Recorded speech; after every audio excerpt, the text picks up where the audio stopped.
program sponsor. Own a smartphone and love the Eastern Football League? Then the EFL mobile web app is a must for you. Go to m.efl.org.au to access fixtures, results and ladders for all EFL grades. You can also receive live around-the-ground scores every Saturday afternoon right from the palm of your hand. And contribute to the mighty EFL forum while you're online. Download the EFL mobile web app. Wednesday on 98.1 Radio Eastern. It can be difficult booking an appointment with your GP when you need medical care urgently. But at Akira Urgent Care, Australia's first walk-in medical and emergency clinic, you don't need an appointment and you don't have to wait. Walk in at 157 Scoresby Road, Baronia, or call us on 9839 3333. That's 9839 3333. Akira Urgent Care. We'll have you off the sidelines in no time.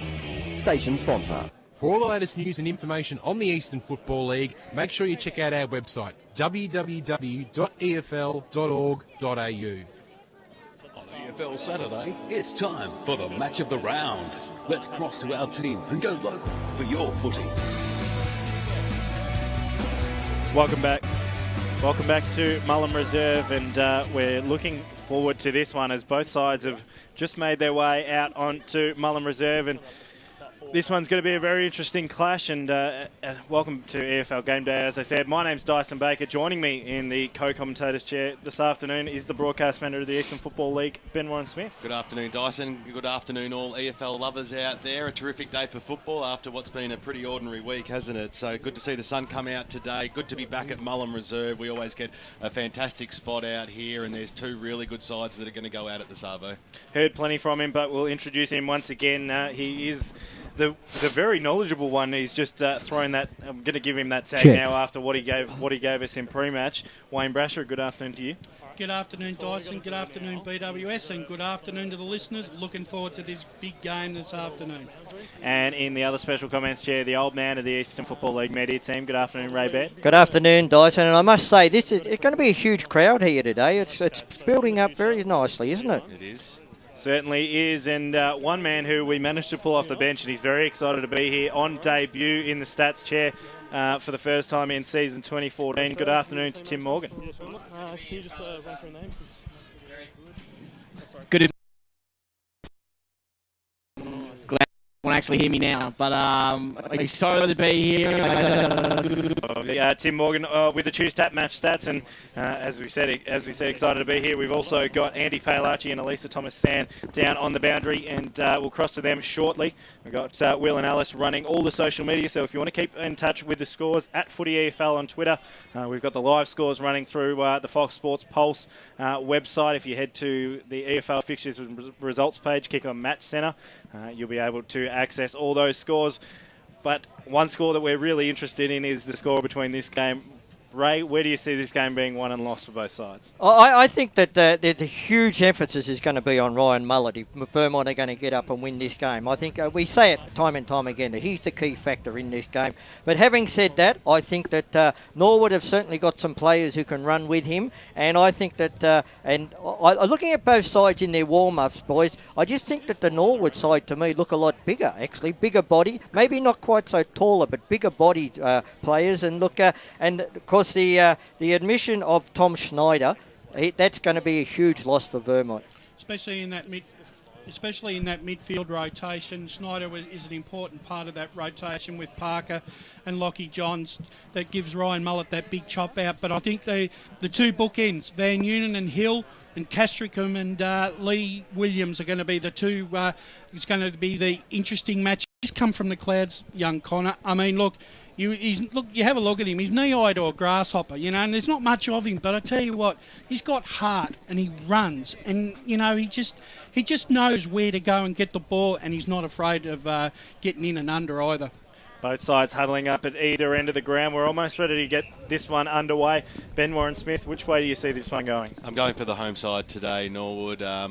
Really impressed with what they can bring onto season 2014. I've just got a hunch about them this year, and had this game on the radar for for a long time. Been a big fan of Vermont for a number of years now, but I really think this game will be won by the home side, probably by about 5 goals.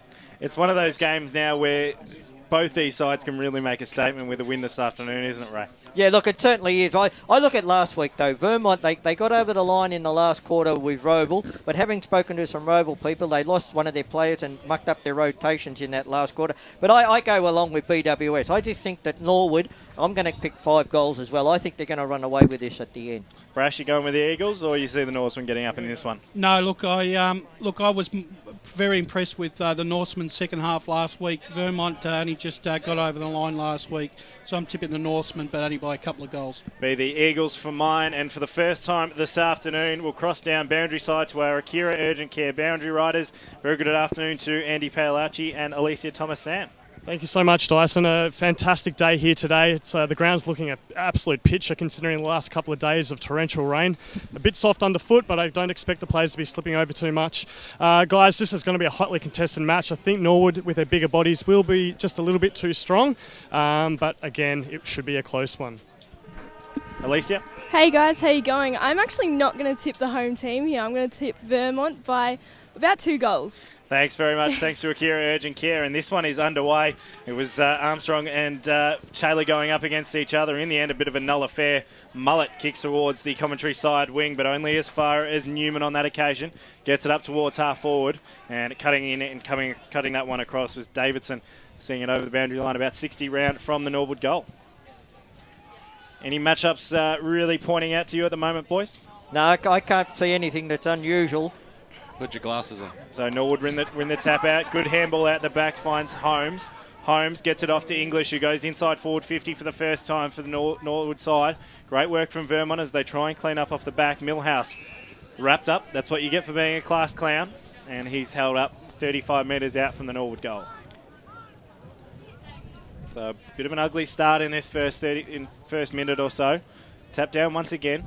Good pick up on that occasion from Johns. Only as far as English, who has a snapshot towards the top of the goal square. Can't find it. Millhouse gets back, and now Vermont look to be away if they can get a clean possession. Now Millhouse gets it out. About 70 metres away from their goal, out of side. And it's seen over the boundary line and out of bounds. One move that I have picked up that I think is very interesting there. Norwood's got Matthew Bate playing on the halfback flank on Adam Parker. I think that he's going to be there to do that job all day and try and shut Parker down. And the 2 forward line setups, the 2 forwards have matched up as what I'd hoped. The umpire brings the ball back in now. Getting in the front spot there was Armstrong. Got a little knockdown. Tackled there. Jesse Newman almost copped one in the back. The umpire said play on. Bernie Deneen weaved himself out of traffic. Got a little handball away to Chris Barton. That's Chris with a K. On the left boot, goes up towards the half forward line. That's okay. Ash Froud now swings around, kicks the ball inside forward 50. That is a beautiful kick. And coming out and taking a strong mark is Jared Dalton. And the Eagles will have the first real shot on goal. Hope this man put a lot of sunscreen on before he ran out onto the ground. Matty Bate kicks out from full back. Out to the outer side. Nice kick. Good one-on-one contest. Van Unen punches from behind. Vermont will go inside forward 50 once again. Barton's on if he can pick it up. Can't quite do so. Gets a little kick away, and Vermont's still attacking. This one will go head towards Bate. Right on the boundary line. Copped one in the back. It'll be a free kick going the way of Bate. It'll be downfield in the end. So Norwood getting out of jail on that occasion. Vermont peppering at the moment. And they decide to switch across goal. David Blackie. Pretty much right on the behind post. Vermont forward line. Kick short. Manages to find Ford. Jake Ford about 35 from his defensive goal. Decides to go up the line once again. 2-on-1 in favour of the Norsemen. The one wins out though. Great mark there taken by Lockie Johns. Right in front of our commentary position. Johns short down the line to no one in particular. And Norwood will run away with this one. Up towards the centre wing. Good punch came from behind. Nice chance for Norwood here if they can get a bit of a run on. They can't. Lovely kick out the back. Only finds Mullet. Mullet goes high and long. Bernie Deneen sitting under this one. Manages to outmuscle his opponent. Can't take the mark. And ball spills over the boundary line and out of bounds. Yeah, Vermont has started off the game very well with intent. Just lacking a little bit of direction going into the forward line. And interestingly, Dalton playing full forward with Van Unen playing up the ground at centre forward. Brace, I just feel that Vermont forwards aren't working hard enough to keep the ball in though. But Norwood brought that out of defence. There was loose men everywhere. Yep. So looking at Mullet getting a pretty hefty tag at the moment. Keep an eye on that one for us, boys, as Norwood try and clear it out once again through Jordan. Can't quite get it away though, and it's wrapped up once again. Yeah, we've got Davey Johnson running with Mullet there, and he's not giving him anything. Ball up once again. Tap down, pretty much a nil-all tap. That's going to be an interesting combination in the ruck between those two. As it goes forward for Norwood once again, pretty much sitting straight on centre wing. Just no real clean possession at the moment. This game will open up eventually, just not yet. We've crossed over 5.5 minutes on the Bendigo Bank scoreboard. Free kick going the way of Barden. Decides to go inside forward 50, 2-on-1. And Dalton can't quite get there, and so too Declan. Wasn't a crash shot kick. No, look, one of the criticisms I have of Chris over the last 2 years is he manages to still win the ball, but he kicks a lot of balls that get turned over, so he needs to really get that out of his game again. Boundary side, thanks to Akira Urgent Care, Alicia. Hi guys, just drop numbers behind the ball early on just to negate each other's strong forward lines. Yeah, they're just sounding each other out, Brash. Nice little handball there by Jordan. Got it away inside towards the half-forward line now for Norwood. Going up with the fly was Matty Ava over the back. Forced the boundary throw in once again. So a lot of stoppages early in the piece in this first term. 7.5 minutes gone. 1 point the difference, and that 1 point has been kicked by Vermont, but it is down the end of Norwood as a handball over the top there by Point and went into no man's land, but the ball trickles towards the Williams direction. It's about 20 metres out from goal. Diving on the ball, Jacob Kaskricum, he wanted to keep it in there. He had a little bit of support from Tim Johnson at the last moment, and we'll have a bounce about 20 metres out from the Norwood goal line. You could throw a blanket over 35 players there at the moment. Yep. Umpire over the half throws it up. Nice snap away by Johns, trying to get it out of the danger zone. That kick was half smothered. Ball still in the hot spot. Little handball over the top. That was okay. Going after it was Grant McCarthy on hands and knees. Somehow scrambled a handball out to Davidson. He got it away and gets it back again. Now Vermont moved it through Chris Barden. He might use hand. He might use foot. Lex for the earlier kicks up towards the wing position. Now they're enjoying this far side of the ground out today. Both sides so far in this match, and we'll throw in. Neither side using the corridor to advantage at the moment, Ray. Yeah, no, I think both sides are being forced to the boundary line, Brush. Interesting to see which way the wind's blowing, because it does seem to be causing a few issues on the middle. Edge of the centre square, Williams comes in, sends it on its way, it's looking left, plenty of players around the ball, punch comes down, plenty of Norwood numbers around there, but Vermont will win it out once again. Good handball came from Barton, clears the space now, Vermont with a little bit of time to work with. Alice picks up, kicks on the left boot up towards centre wing. It's all Norwood players, and it's coming back and marking that one was Connor O'Sullivan. Didn't look too confident with his kick, but manages to find Holmes, who had a fair bit of the footy so far. Inside forward 50, looking for a marking option. Just plenty of numbers down there for Vermont at the moment as they clear out once again. This time through Johnson. Up towards centre wing, and we're just playing a little bit of tit for tat at the moment as it just keeps going back and forth. There'll be a downfield free kick paid. It'll go the way of Dale Bull. That was well done by Jesse Newman. Bull, there. little kick around the body, goes up towards centre half forward. Still punch. 3 or 4 guys going up for Vermont at the moment as Norwood try and go inside forward 50. Now they can clear out once again. Got to be clean with it as they move it to centre wing. Barden up towards centre half forward. Can't quite find the marking option, and Norwood cleaning up. So plenty of numbers in both defensive 50s, Ray. Yeah, look, and one thing that I think that Dennis Knight would be very disappointed in, it's the way they're delivering the ball into the forward 50. They're just bombing the ball down there. What they've got to do, Norwood, is lower their eyes. They're winning enough of the ball across the middle, but lower your eyes when you're going forward. Tim Morgan, thanks to Chewstat with the match stats. Yeah, you won't be surprised, boys, but the stats are showing pretty even at the moment. A lot more for Vermont in the forward half. They're leading the inside 50, 6-4. The real advantage, I'd say, is Norwood is winning the hit out 7-3 at the moment. But as we've seen, no one's really able to get a clear getaway from the stoppage. And the team that can do that, I think, will go a long way to winning this game. Comprehensive and sharp work from Tim Morgan. Very good. As Bernie Nanine wins a free kick, gives a handball off to Barden. Barden's kick was no good, though, and that's seen Mullen Road. Yeah, Bernie should not given that handball off. He was running straight into a brick wall there. Yeah, look, I think Vermont are going to start using the ball a lot better. 2 experienced players there should have known better. Newman played it to himself, kicked out towards the Jessup direction, and over the boundary line it goes. Right underneath the coach's box, far side of Mullen Reserve. Hope you're enjoying the broadcast so far today on 98.1 Radio Eastern and streaming live on efl.org.au. You should go local for your football on a lovely autumn day. Is picked up there by Holmes, got the handball away. Now Norwood look to go up towards the centre half forward area. 2-3 to 2 behind. Knox yet to score in their game. Ball comes back in, and once again we'll have another stoppage. I just wanted to say, boys, we've gone 14 minutes already. A lot of inside 50s, but a lot of turnovers. We've only seen one offensive mark inside the 50, and that was Jared Dalton, who obviously missed. So great work. Thanks to Choose Tap from Tim Morgan. Still congested footy. 15 minutes gone on the Bendigo Bank scoreboard. Hopefully we can try and break it out. Norwood trying to do that at the moment. They've moved it towards the centre of the ground. Probably the first time that middle of the ground's been used since the first bounce. Bate tries to get his handball away. Bit congested. Right in the centre square. Out of sight. That last passage of play there, boys, where the Norwood guy was running from the wing, he's running forward. He had all the time to do something with it, and they're not using the ball properly into that forward 50. Ball thrown up once again, about 70 from home for the Norsemen. Vermont get the clearing handball away. Can they figure something out here? They get it up towards half forward. Kick was meant for Froud, went over his head. Hard up against the boundary, and it goes out of bounds right in front of the 9 News Footy EFL banners. Brash, I've been critical of Norwood's forward entries, but Vermont haven't been much better, have they? Not really, Ray. And the fact is that both Vermont are doing all the right things, moving the ball into the forward line, but can't hit a target. So still plenty of numbers around the football at the moment for both sides. Good tap down on that occasion from Waller. Ball spills out to the bottom of the pack. Norwood a chance to clear out once again. Sold a bit too much candy. Mullet got the handball away. Kick came out the back of the pack, up to the top of the goal square and through for one behind. So another behind added to the Bendigo Bank scoreboard for the Vermont side. They move on to 3 behinds, 3 points. Norwood yet to score, 16 minutes gone. Certainly is an arm wrestle, gents. Yeah, look, nothing pretty about it either, BWS. So the kick came in from full back, and it was an absolute shank off the boot, out of bounds on the full. So Vermont will get a shot on goal here.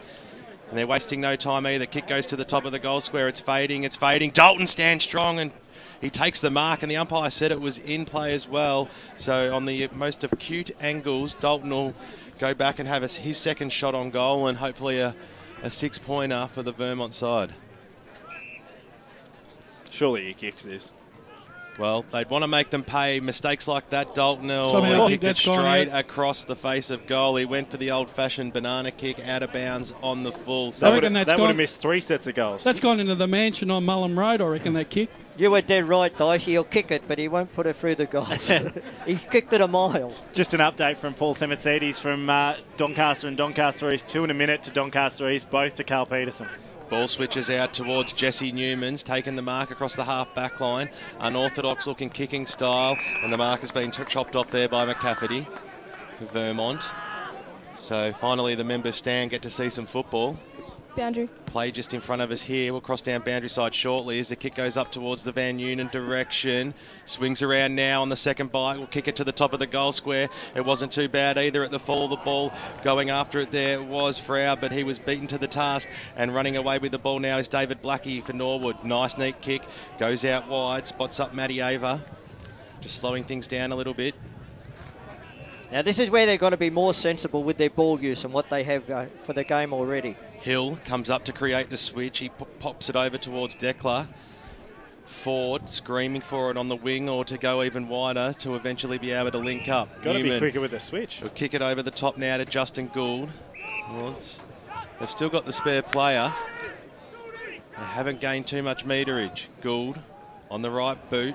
There's a dangerous little kick up towards the centre-half forward area. Hill on hands and knees, got the handball back. That was okay. Holmes bangs it on his boot up towards the wing position. Pointon's there at the front spot. Nicely knocked away by McCarthy at the fall. The ball, David Barton came in. Couldn't quite pick it up. Over the top there towards the Tim Johnson direction. He got brought to ground in a great tackle by Rhett Jordan. And the umpire says, give it to me, boys. And we'll have a bounce as we cross down boundary side thanks to Akira Urgent Care.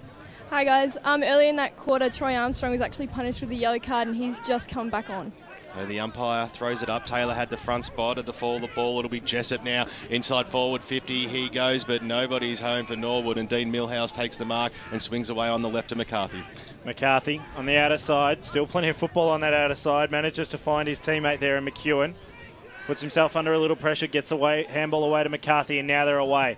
Johns up towards half forward, manages to find his target, and that's what they needed to see. Ash Froud marking 35 metres away, 35 metres out from goal. That was it. That was the first bit of forward play by either side in the whole game that was constructive.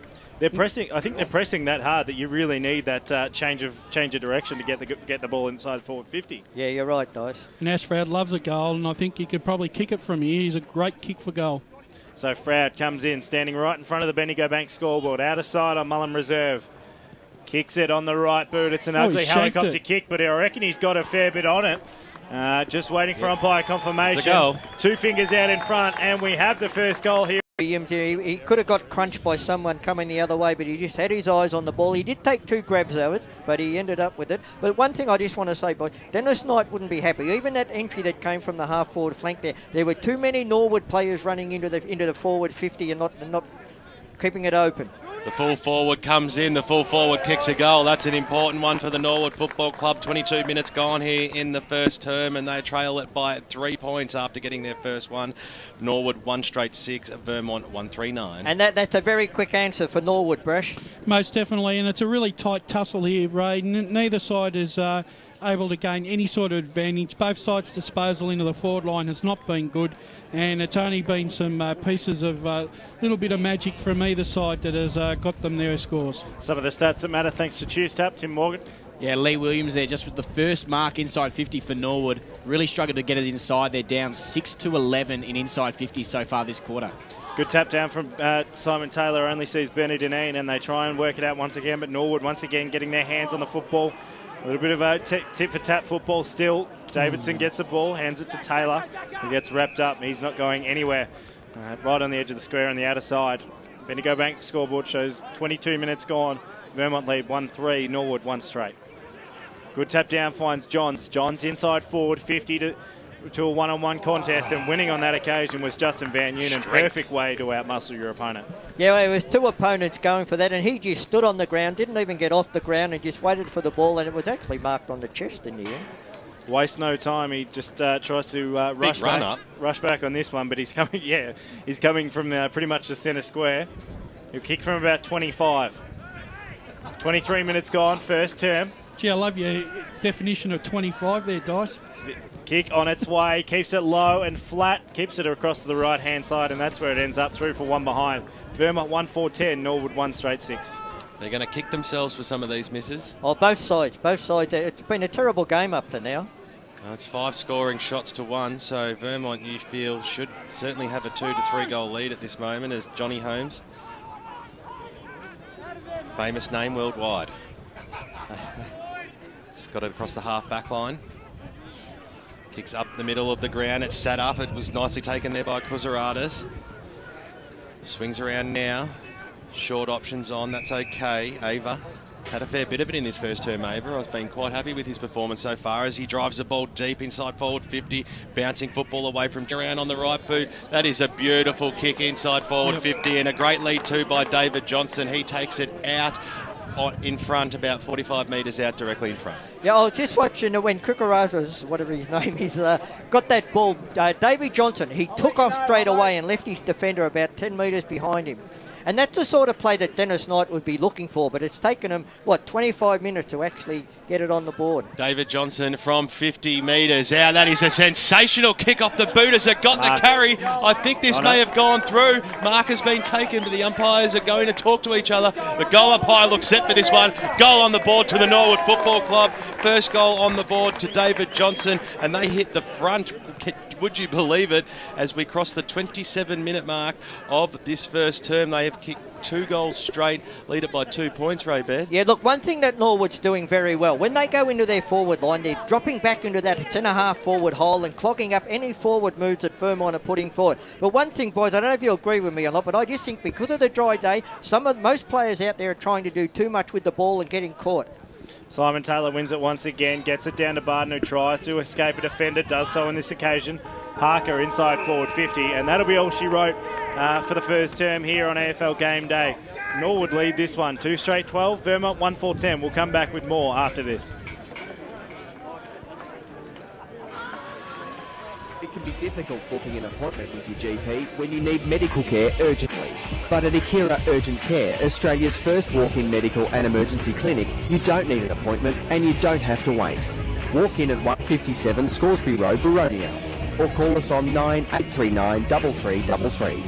That's 9839 3333. Akira Urgent Care. We'll have you off the sidelines in no time. Station sponsor. For all things EFL, The Huddle. Good evening, Eastern Football League lovers. One of the punishments is you've got to get a spray tan the Friday night before a game. Oh, nice. Wash all the jumpers. And of course, he is Glenn Archer, and welcome to the program tonight. G'day, Glenn. G'day, guys. How you going? If it was up to Dino, he's winning the league DNF, our BNF. How much longer we've got to see Stewie Wine going around in the Eastern Football League? Probably about 1 quarter. 6 p.m. every Wednesday on 98.1 Radio Eastern. You're listening to Damien Watson on Radio Eastern 98.1 FM. What, Coach? My birthday present next week, and I have my eye on some sparkly gold footy boots with some pandas on them. Get a breeze tag and use Eastlink, the quickest way to get around Melbourne's East. Arrive fresher, play better. Eastlink, it's time better spent. In sparkly boots. Program sponsor. For the best EFL rap on radio, don't miss Akira EFL Sunday from 10 till 12 every Sunday morning on 98.1 Radio Eastern. Ben Warren Smith and the team bring you all the final scores, goal kickers, best players and ladders following a big round of EFL footy. The gang also talk to winning coaches, players and special guests to bring you the final scores from all seniors, reserves and under-19s matches. Akira EFL Sunday, going live and local for your footy from 10 every Sunday on 98.1 Radio Eastern. For all the latest news and information on the Eastern Football League, make sure you check out our website, www.efl.org.au. EFL Saturday Game Day continues. Let's head back and go local for your footy. Welcome back here to Mullum Reserve on AFL Game Day. And after a topsy-turvy first term, it was the Norsemen leading by 2 points. Norwood 2 straight 12, leading Vermont 1-4-10. Tim Morgan, with all the choose tap match stats, what did you really make of a pretty ugly first term? Yeah, it wasn't a great first term at all. Just going down the run on the stats, I've got 8 inside 50s to Norwood, 12 to Vermont. Pretty even around the stoppages, as you'd expect, because it's been a really scrappy game. Essentially, I think I was taking the wrong stats because I wish I had turnover kicks, because even though there was a high amount of inside 50s, they weren't hitting any targets. They were going straight to the chest of the opposition. And that can tell. The marks inside 50 are only 4-2 Vermont's way. And they got a little bit going towards the end, but strangely enough, Norwood are leading on the scoreboard. One of the games, just looking around the grounds. Thanks very much, Tim. Thanks to Choose Tap. Paul Semetzidi is just letting us know out from Shark Park Shrams Reserve that Cal Peterson has 2. Lee Murphy in game 200 has 2, and they lead the Doncaster East Footy Club lead by 3 goals at the moment, 4 straight to 1-1-7 at quarter time. What did you make of that first half, gents? First quarter, I should say. Pretty ugly football overall. They really need to find something going forward and really break down the press. That's both sides. Yeah, well, for both sides, two of the premier sides, they didn't really turn it on in the first quarter. It was sloppy. Turnovers abound. Delivery into each other's forward line wasn't all that flash, Ray. And look, a couple of players back into that hole for the centre half forward for the Vermont Tide. And when the ball came down there, they cut Dalton and Froud's leads off with that extra man in the hole. Just looking through a couple of the other scores that we've got, Davis Harrigan out at Croydon and East Burwood at almost quarter time. Croydon leading 2-1, East Burwood 1-1. So a couple of interesting results around Eastern Football League grounds, Benny. Yeah, well, it's only one quarter down, 3 to go. Boundary. So we'll see what the day can bring. Let's go cross down boundary side. Thanks to Akira Urgent Care to Andy. Hey guys, so I was listening to the Vermont huddle at a quarter time, and there's a big focus on getting around that centre half back wall that Norwood have built up. So they're trying to carry the ball a little bit more through the middle and to kick over that zone to isolate the key forwards that they have. Look, they mentioned there were plenty of opportunities that they could have capitalised on, but they are confident that the opportunities will come and they will indeed kick on with the game. Thanks very much to Andy Paolacci. Thanks to Akira Urgent Care. We'll cross back shortly to Alicia to see what was happening in the other huddle, but we're underway for the second term. It is currently a 2-point lead to Norwood. Bit of a jostle in the ruck once again. Nice tap out. Jake Ford gets the kick up towards half forward for Norwood. Kick came off the back and Taylor has a chance to run it out here. A series of handballs sees it in the hands of Van Unen as they try and go forward. Nice mark taken there by Parker, who went to play on, was wrapped up by Matty Bate. Umpire doesn't want to blow the whistle. And the ball is held up about 50 out from Vermont goal. I thought Vermont were very lucky to get away with that. I thought he took him on and he got caught out. Parker, very lucky. Bate gets the kick away out of the contest up towards centre wing. No mark taken there by Millhouse. Bit of a tussle at the bottom of the pack. Ford gets his handball away. Manages to find a teammate. On that occasion, it's McCormick who goes inside forward 50. And that's what they needed. A nice mark taken there by Lee Williams.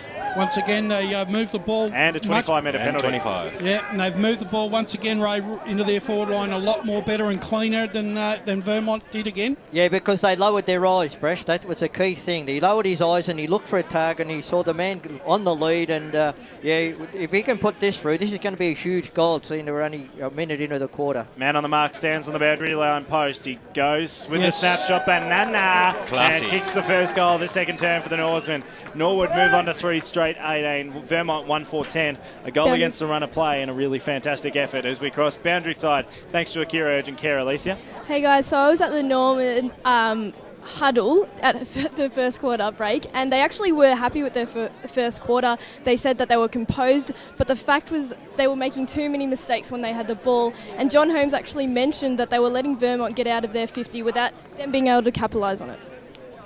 Thank you very much to our Akira Urgent Care boundary riders.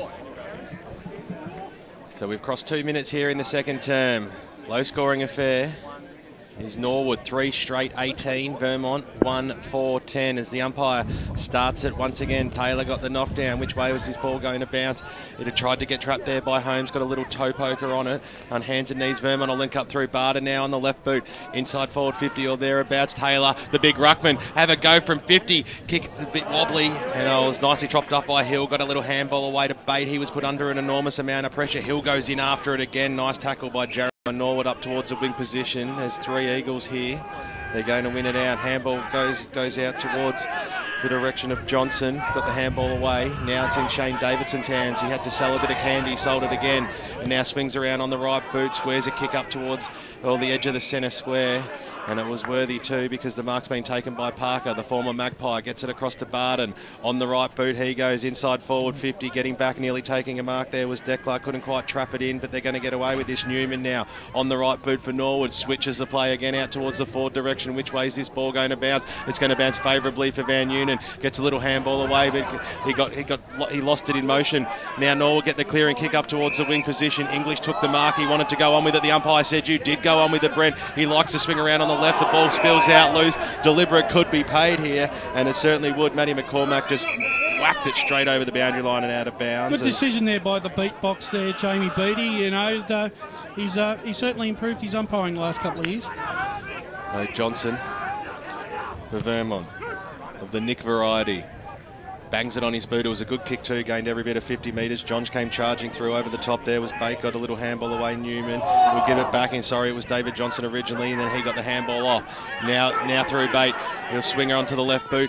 Kick the ball up towards the inside forward 50 over the head there of Williams at the back of the pack, who's going to be the first one to meet it. Castro comes down there. He leaves it for Millhouse. Snap around the body. Wanted the safety of the boundary line. That is a professional kick out there. Gained every bit of 40 metres. The umpire's not going to pay that one, Brash, and we'll have a boundary throw. He was a bit lucky there. There wasn't anyone out there. And that was your man, Jamie Beattie, who didn't pay that one, Brash. No. You give a man a rap and what's he do?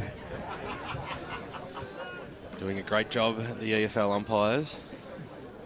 There's Taylor, just gave a little bit of a shove out in the ruck contest here. I'm not quite sure which way this is going to go. I think it's going to be a free kick to David Johnson. Yeah. I think it was off the ball, off the contest. So Johnson copped one off play.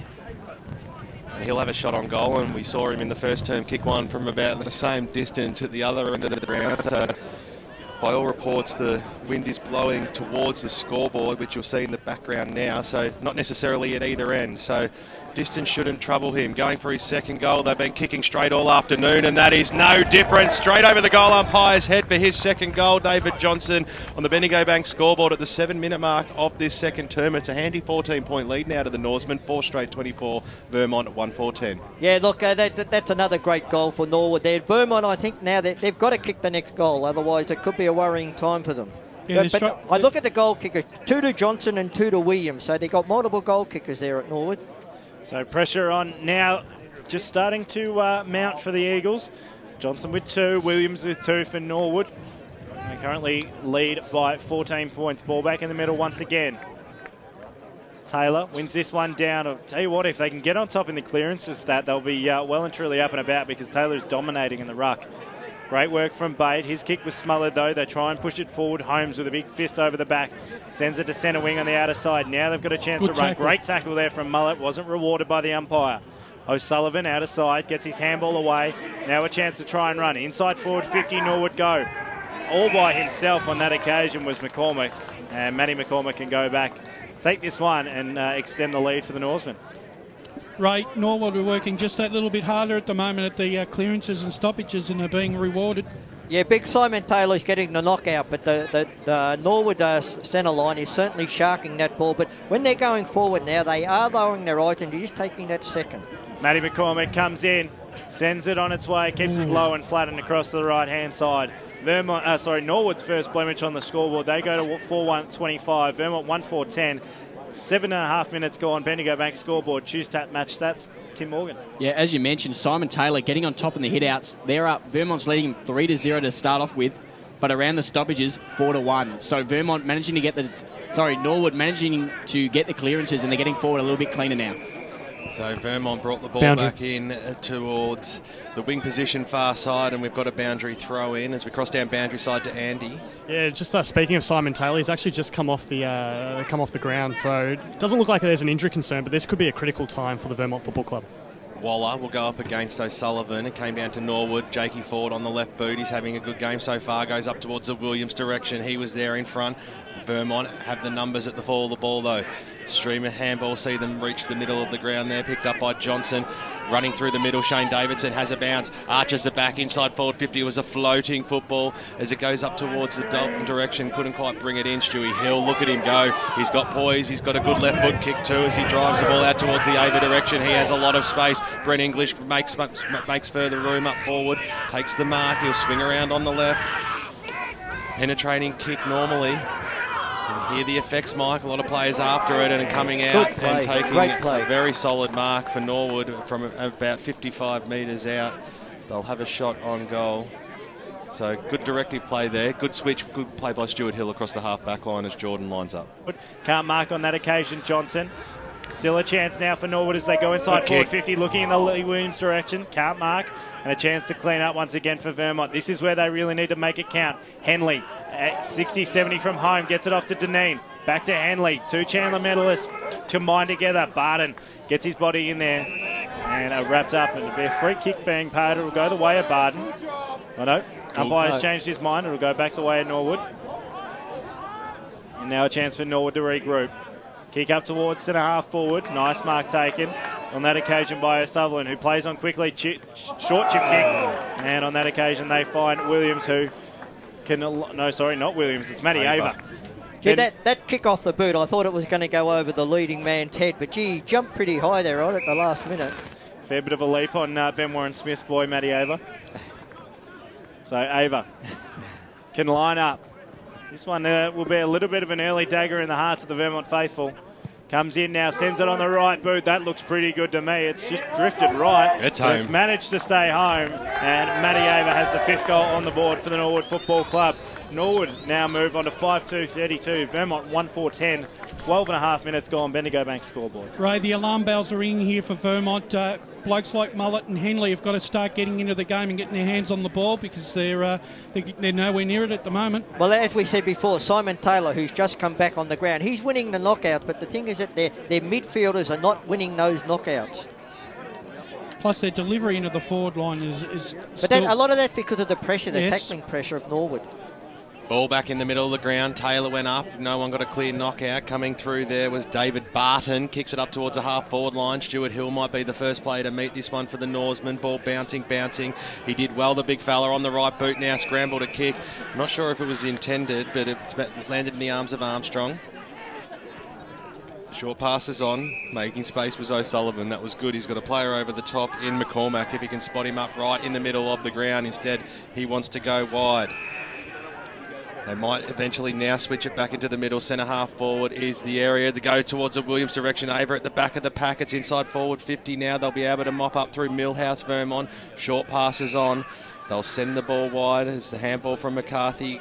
Come back to him now. He put himself under a lot of pressure. Davidson got it away. Mullet scrambled to kick. They've got the numbers out wide now. Vermont picked up there by Lockie Johns. Good handball over the top. And now the Eagles have some system going forward. Or a free kick would also help as well. Yes. And they can line up for 2 in a minute. Looks like Lockie Johns got caught at the bottom of that pack. He can line up for his first of the afternoon. Just looking at some of the other games around the grounds. Baldwin leads South Croydon by 9 points. Blackburn doing it easy, 53 points over Knox. And Noble Park leading comfortably over Lilydale. As Johns comes in, puts it on the right boot, makes no mistake. That's absolutely dead eye. And he kicks his first. His side's third of the afternoon. Moves on to 3-4-22. Norwood 5-2-32. 15 and a half minutes gone. Bendigo Bank scoreboard. Tuesday match stats thanks to Tim Morgan. Yeah, Vermont loving it when there's a goal kick because they're 3-1 from the centre clearance, getting smashed around the ground 6-0 at the moment. Some of those other around the ground scores, East Ringwood leading by 5 points over Roval. Montrose leading by 8 points over Scoresby at quarter time. Well, this game's come to life again. You put it on them, boys, and they've certainly answered Vermont in the last 5 minutes or so. Well, they had to. Otherwise, they're out of the game. So the umpire to restart it once again. Good knockdown there by Armstrong. A lot of plays around the ball. He went after it again with Big Taylor spilled out of his arms. Okay, now it's up with Norwood. Kick up towards the half-forward line. Millhouse going back. Coming through there was Williams. Good shepherding. It's a clever kick by English. He loves these ones. It was Dacos style. But the coming across and chopping it off nicely, the last line of defence was Grant McCarthy. And he forced the spoil on the boundary throw-in. So only about 15 metres out from the Norwood goal line. Didn't that kick certainly get the faithful excited? That was a check side under a great deal of pressure. Very well done by Brett English. So 20 metres out from the Norwood goal line. Well, the ball really held up there. It was either the breeze or not a terrific throw. But as we've got some more around the ground scores in Division 2, it is Croydon leading East Burwood by 7 points at quarter time. Doncaster East by 12 points over Doncaster, and 1 goal lead by North Ringwood over the Waverley Blues as we're still only 10 metres out from goal. Rushing. Cruzeratis, snap around the body, kicks it to the top of the goal square. It's the hot spot punch ball. It's still alive, the football, as it trickles over for one rushed behind. So 17 and a half minutes gone on the Bendigo Bank scoreboard. It is Norwood leading this one 5-3-33. Vermont a 3-4-22. Division 3, Baronia leading by 7 points over Heathmont. Mitcham under all sorts of pressure. Basin 6 straight. Mitcham 1-2. Upper Ferntree Gully lead 31-7. And Whitehorse, Will Taylor will be happy to note, leading by there. They worked extremely hard then again, Ray Norwood, to keep that ball in their forward 50. They certainly did, Brash. McBride set sail for goal from outside 50, and he got a lot of shoe on that ball as he pushed it to the left, and their fifth behind goes on the board as we almost cross time on here in this second term. It is an 11-point lead to Norwood, 5-4-34, Vermont 3-5-23. Ray, if this was a fight, where would you in the second term? Second term, I think Vermont have to certainly get the points. Norwood jumped out of the blocks at quarter time, but Vermont have certainly pegged them back and have got a lot of the ball. Norwood's outscored them. Johns gets it up towards centre half forward. Good work here from Waller. If he can pick up his half a chance, he's got Declan on his tail. Great work there from Declan to put the pressure on. Ellis picks up. Tries to get a handball away for Vermont. They need a bit of clean space. They do so now through Parker. Good kick. Who goes up towards the option there in Van Unen. And Van Unen in the opposite pocket can line up for his second goal of the afternoon. I take on board what you said, BWS. Norwood's outscored them, but Vermont certainly had a lot more to play, particularly in the last half of this quarter so far. Justin doesn't like kicking these ones on the straight angle. Normally likes to run around, and exactly that's what he's going to do with the banana Does type that kick. now. Justin Van Unen sends this one home and lets the crowd know about it. Vermont are right back in this contest. It's a 5-point ball game. 4-5-29, Van Unen second. Norwood 5-4-34. Ticked into time on second term. Bendigo Bank scoreboard. Yeah, the 4 points that Norwood's kicked in this quarter, that could come back and haunt them, Brash, at the end. It could, but you could say the same thing for Vermont in the first quarter. Their 5 points also could come back and haunt them in the second half. Hope you're enjoying the game that you're at out in the eastern suburbs this afternoon as you go local for your football. Margin here has narrowed, and we've certainly got a game on our hands as Taylor got the knockdown to Parker, who copped one on the shoulder. The umpire said he saw it. Free kick to Vermont as he kicks up towards the Henley direction. Has been relatively quiet. Avers on his hammer. Will swing around now on the right boot. Had to be cute, and he was. Found Holmes across centre half back. Running player in the middle, David Johnson, that was elected to go further along to that. Look at the turn of speed here by Rhett Jordan. Traps the ball. He'll go after it again. Snap around the body. Which way will this one bounce? That is one of the best goals you will see. Endeavour, third efforts, slams it home, and a great answer on the board for the Norwood Football Club. Just what the centre wing, and the only man there is Troy Armstrong. So Norwood to clean up. 23 minutes gone. Can't be too much longer in this first half. Fine Poynton. Oh. Poynton, Barden comes in to smother his kick, and he's held up centre wing out of side here at Mullum Reserve. Number one rule in football, boys, you've got to go back off the man on the mark. Twice in a minute, Norwood had kicked into the man on the mark. Yep. Norwood go up uncontested on that occasion. Gould wins it out. Now a chance for Norwood to go forward. They'll win a free kick. So that'll make it very easy for Brent English. English lides up, decides to go around his opponent. Inside forward 50, looking for a target. In the end, can't find much. Except Grant McCarthy, who cleans up, sees it over the boundary line and out of bounds. Very handy lead here, Ray. You're heading into the half-time break for the Norsemen. And you look at the quarter. Brett English has had an enormous quarter there. He's the one that's got Norwood where they are at the moment in this quarter. Umpire throws it in. Taylor at the back of the pack. Guess who? This man, Red Jordan, on the left boot. Just pushes it to the left-hand side, I should say. So he almost had 2 in 2 minutes, and after his salute to the crowd after his last goal, it would have been interesting to see what would have happened there. But nonetheless, it is a behind, and on the Bendigo Bank scoreboard, Norwood moved to 6-5-41. It's a two-goal ball game out here. 4-5-29 is Vermont as they set sail in towards the middle of the ground. Taylor was there, copped one on the shoulder. The umpire said it was fair. Deneen came through, got a little shimmy kick, but to no avail because Norwood have the numbers in the middle of the ground. Pointing there, he had to be clever, used his one hand to support there in Declan. On the right boot, goes up to centre half forward, coming out David Blackie, takes a good up. Tell you what, this will bring the house down, sends it on its way. Looks like it's going to drift right there. Great work there from McCormick. And much needed goal there for Norwood as they just open up that lead ever so slightly more. 8-5-53 now, Norwood. Vermont 4-5-29. 26 and a half minutes gone, Bendigo Bank Steve scoreboard. Cochran will be filthy in this last 5 minutes. Yeah, red time. Cost 3 goals in red time. Has really put Vermont back on the back foot here. Norwood are running and spreading the ball very well in the last 5 minutes. And Vermont have got to climb a mountain in the second half, ready to get back in the game. Yeah, all that work that they did during the earlier part of this quarter, it's all been blown out the water now. It's meant nothing. Ball back in the middle. Taylor got the knockdown straight to Mullet. They've done that a few times, haven't they? Mullet's kick went straight into the arms of Beatty. He was playing in front. He'll meet the ball and go after it again. Little kick off the ground, bouncing football towards the David Johnson direction. He almost copped one on the shoulder. You heard the fans screaming for it. Ryan Mullet very rarely gives away a free kick, Ryan Mullet. And been very quiet too today, BWS. He certainly has. Certainly a player they need to lift in the second half. The big skipper as the ball is to be restarted once again right in the heart of Mullum Reserve. Almost half-time across the Eastern Football League. There'll be plenty of scores at half-time in the Pie Shed half-time show, so make sure you stay tuned for that one as Barden gets a little handball off to Johnson. On the right boot, it was a shocker of a kick inside forward 50. Bouncing football. Newman's there right on the hammer of Van Noonan. Couldn't quite pick the ball up. Nicely done there by Bate. Got the handball out. Now it's in the arms of Holmes. Swings around on the right boot. He was looking for the big man there in Armstrong. Ball goes over the top of his head, but they've got numbers at the back. That was good. David Johnson swings around now on the right boot. He's always got good skills. Kicks it up towards the wing position. Getting a nice little handle on it there was Lehman. That was okay. Now there's no talk out there from the Vermont players. Millhouse was after the handball receive. He should have been calling hot.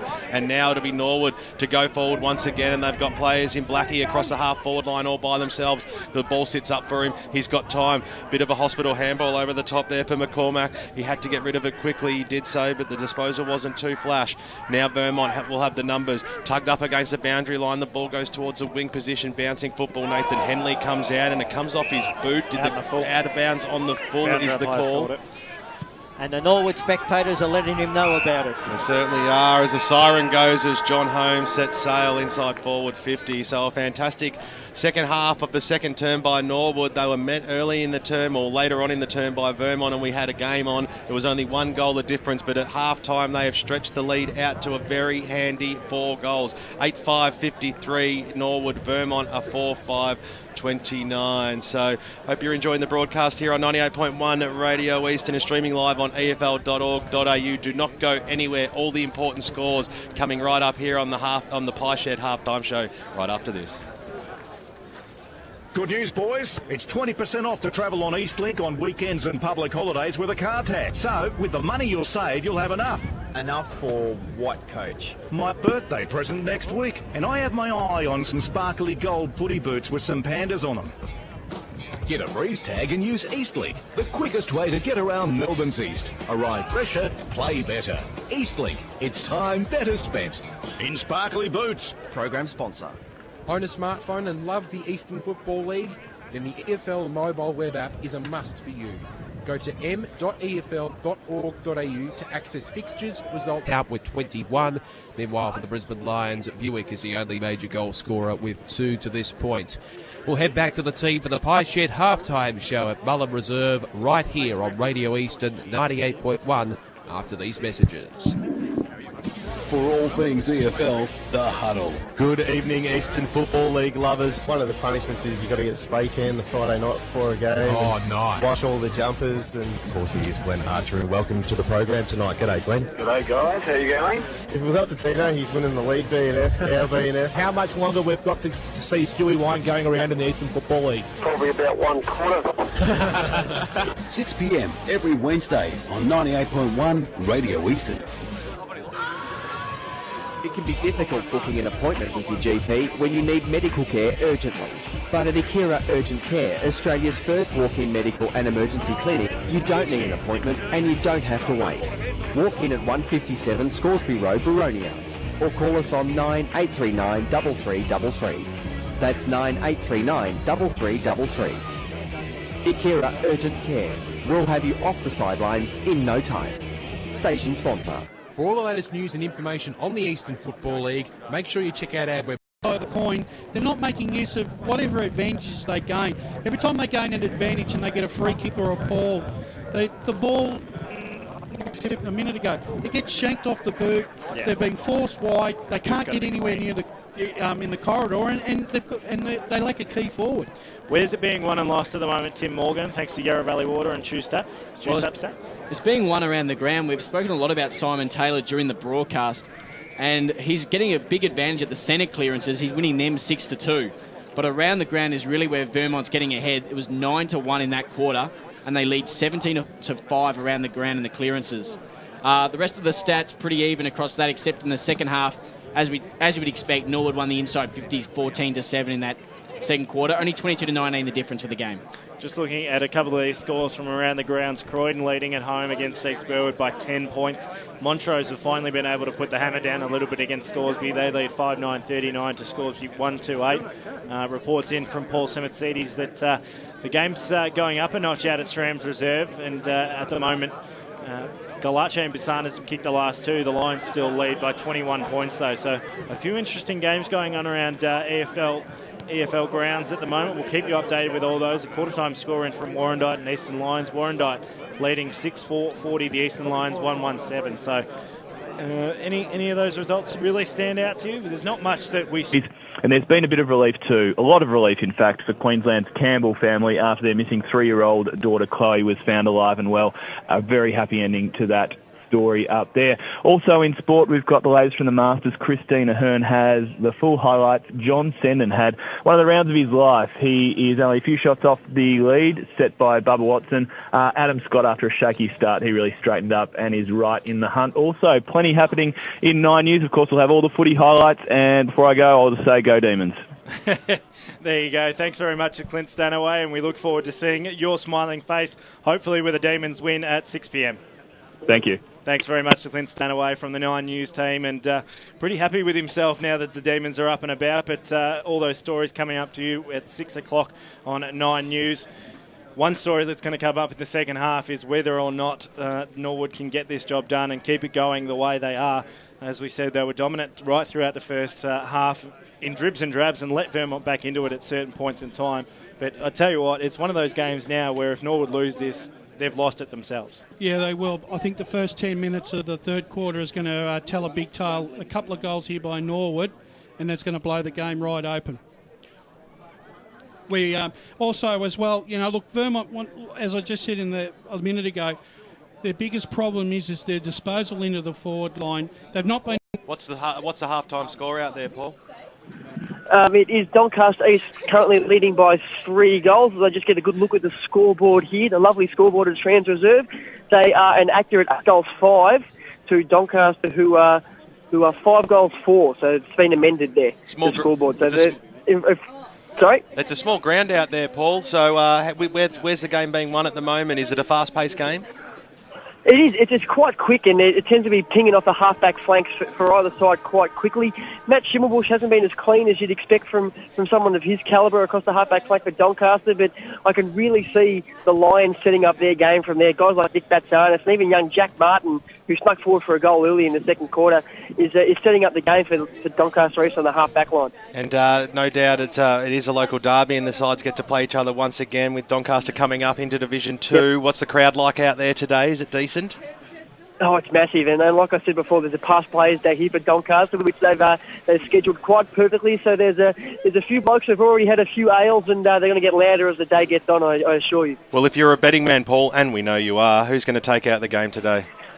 Look, Doncaster East are 3 goals up, and they look a bit more polished, so I'm going to be sitting in their corner for the rest of the afternoon, I think. Well, we're looking forward to hearing your dulcet tones on the BGC Bayswater post-match show after the match. Enjoy the rest of the game, and keep us up to date with those live scores. Absolutely. Thanks, Benny. Thank you very much to Paul Semasides out at Doncaster East, taking on Doncaster today. So plenty of great games as you go local for your football. This a fantastic third quarter. Norwood and Vermont in great Division 1 footy in the Eastern Football League. Just another quick AFL update before we head back there at Adelaide Oval. It's currently half-time. Port Adelaide with a convincing 42-point lead over the Brisbane Lions. The Power are 10-9-69. Brisbane are 4-3-27. And at the MCG, well, it's surprises galore. 17 and a half minutes into the third term. Can Melbourne hang on? They lead it by 15 points over Carlton. In what shapes to be an upset, it's now been whittled back to 9 points. So Melbourne 8-8-56, leading the Blues 6-11-47. And looking at the way they played in the first half, they've got to lift, certainly. If they can lift all over the ground, and they've got to get more out of some of their forwards. Jared Dalton, I don't think he's been near the ball today. They've got to get more out of him because he could be a match winner down there. And some of the other players, look, Van Noonan, he's got a couple of goals, but he's also another guy who's got to get at least 5 or 6 if Vermont's going to win. I think too, Ray, like you said, those 2 players, but also they need some lift from the leadership players. They need Henley, they need Mullet to start firing up, and Vermont have got one clear winner in the ruck, and that's Simon Taylor, easily the best big man on the ground at the moment, but they're unable to take advantage of his great tap work. And I mean, even their smaller forward, Lockie Johns. I mean, he kicked 1 goal, but we haven't seen a lot of him. And Ash Froud, he's another forward. I think that their forwards are got to present themselves down the corridor. They can't be pushed wide, and also that when the ball's in their forward 50, they've got to work their backsides off to keep it in there. I think there's a few players that are playing in new positions. Normally, Lockie Johns is playing on ball. I've noticed he's been playing out of a back pocket, but nonetheless, Vermont's their Achilles heel, as I've said many times today, has been their disposal all around the ground, poor decision making, and until they correct that, they're going to struggle struggle. And do you think a lot of that because of the pressure that Norwood's put on them? Yes. All set for a start here in the third term in the EFL game of the day. Norwood taking on Vermont once again. Taylor getting the ruck down for the Eagles. Ball spills to ground level, and the ball's held up. Chance to go around the grounds. Will Taylor, centre half back, outer side. Scores in Division 2, Will Taylor. Yeah, let's have a look at those now. Croydon leading Eastfield by 10 points. Doncaster is leading Doncaster by 13 points. Moorabah leading Bayswater by 11 points. And North Ringwood leading Waverley Blues by 19. As the ball goes out to centre wing, outer side. Currently, Norwood leading 8-5. Vermont 4-5-29. 2 minutes gone. Better go back to scoreboard. And the ball's been spoiled, but they've got the numbers across the half-back line here, do the Vermont Football Club, as the ball's in the arms of Johnson. He can take off now. This is Tim on the right boot. That was a beautiful kick up towards the half-forward line where Alice came out, took a strong mark. He's got time and they've still got numbers. And coming out and taking a good mark on the chest is Ash Froud, and there is no chance he's passing this one off. He knows it's an important kick on goal, and he'll have a shot from about 50 metres. They really need this goal, Vermont, just to lift their confidence and to get back into the game. So the margin is 4 goals, 2.5 minutes gone in this third term. Ash Froud Kicked a lot of goals in this league over a number of years. He's a star player. He knows how to kick important goals. He comes in, he got very close to the man on the mark, and that maybe brought him undone because he pushed it to the right-hand side and threw for a minor score. So on the Bendigo Bank scoreboard, they inch closer by 1 point. It's still a 23-point margin. 53 plays 30. Bate kicks out, finds Blackie on the outer side, who just assesses this option, goes wide once again. Finds Ava on the outer side. Will Taylor scores in Division 3. Yeah, Baroni leading Heathmont by 8 points. Templestowe leading Ringwood by 37. And very accurate, the Basin team, 10 straight. Their lead Mitcham by 5 points, 8-7-55. Oh, good game. Thanks very much to Will Taylor as we find the ball outer side, centre wing. Norwood have it. They currently lead this one by 23 points. Short chip kick, just a cautious approach as they try to go inside forward 50 once again. Short chip kick comes back to McBride. McBride just assesses his option. He's got Hill all by himself. Decides to not elect to go to that option. Goes down the line. Can't fight to find the target. Good work from Davison to come in and cut it across. Sees it over the boundary line right in front of the Vermont coach's box. Steve Cochran would probably be happy with the quarter so far, Brett. I mean, they've held... Norwood had a lot inside their forward 50. They've held them up and they haven't let them score a goal. No. Good work from Barden off the bottom of the pack. Manages to find a teammate in Parker. Parker with a bit of space. Gives his handball off. Now the Eagles are flying. They try to go inside forward 50 and give a side a wrap and out of bounds on the full. 50 from home for the Vermont Eagles. Will Taylor, Division 4. Yeah, Warrandyte leading Eastern Lions by 41 points. Forest Hill leading Surrey Putt by 65 points. Wow. And Park Orchards leading Silverman by a point. And just going back to Division 1, it is East Ringwood by 5-0 Roval. That will be a little bit of a turn up. The Roos just trying to get their act together for season 2014. So too Norwood at the moment, who currently lead this one by 23 points. They switch up towards the centre half forward position, trying to find an option. Been let down the last couple of times they've gone forward. Rhett Jordan runs back with the flight. 2-on-1, one wins out. Rhett Jordan, snapshot around the body, misses it all, and over the boundary line and out of bounds. Good result, I'll take that. 8-5-53 Norwood. Vermont 4-6-30, 5 minutes to go on Bendigo Bank scoreboard. But he probably should have done better with the kick. He had plenty of time. He tried to check side and didn't do the job. Better run up before he kicks it as well. So Van Unen will start his lineup from pretty much in front of our commentary box. He'll kick from about 10 metres out. But, loads up now, Van Unen, to put the Eagles back into it. Sends it on its way. It's left. And it's hit the woodwork. So one behind for Vermont. They move on to 5-7-37. Norwood 8-5-53. 7 minutes gone, third term here on EFL Game Day. Well, as we saw in the first half, Brash, Simon Taylor's giving the midfield the first use of the ball, and now they're starting to run and find the outriders. Well, they needed to, Ray, because they need to get back in the game.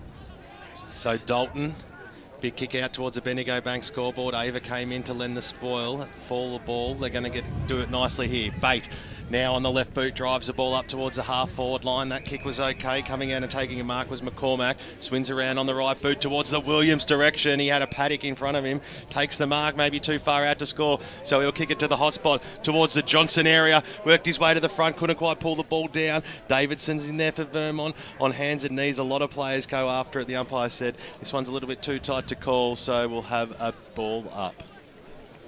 True match stats, Tim Morgan. Just going to say Vermont leading the clearances 3-0 so far this quarter. Waller goes up. Davidson went through his arms, picked up by Lockie Johns, swings around on the left boot. Good clearing kick, but to no avail because Norwood have the numbers. Ball switched into the middle towards Holmes. He'll take off now from 55 metres out. It's a wobbler of a kick off the boot. Which way is it going to fall? Someone needs to be down there. Jordan is. He gets the deck right on his Hammerdean Millhouse and will have a ball up about 20 metres out from the Norwood goal line. What Vermont's doing very well, they're flooding right back there, Brash, when the ball goes into that forward 50 for Norwood. High throws it up. Williams got a knock on. There's a quick shot on goal which goes across the face that might actually stay alive here. The umpire said it was good, so Vermont, they'll eventually get the clearing kick and have got a little bit of a nudge, so the free kick goes to Van Unen, who's worked himself all the way up to the half back line, so not afraid to come out and go after the football. Justin Van Unen, it's a beautiful kick too. Ash Froud used his body beautifully. It's about 75 metres out from the goal line. There's not too much forward. Especially when Froud and Van Nuenen are working together. That far out from goal, he's given it a fair old roost to Froud, and the ball did a little bit of a wrong, and at the last moment, Boundary. chasing after it was Bernie Deneen, and over she goes for a boundary throw-in. Speaking of the boundary, let's cross down to Andy, thanks to Akira Urgent Care. Yeah, the winds have really picked up here, and they're still going towards the scoreboard side. I expect that Vermont really need to get a stranglehold on this game, or else it could be a bit of a danger. Thanks very much, BWS.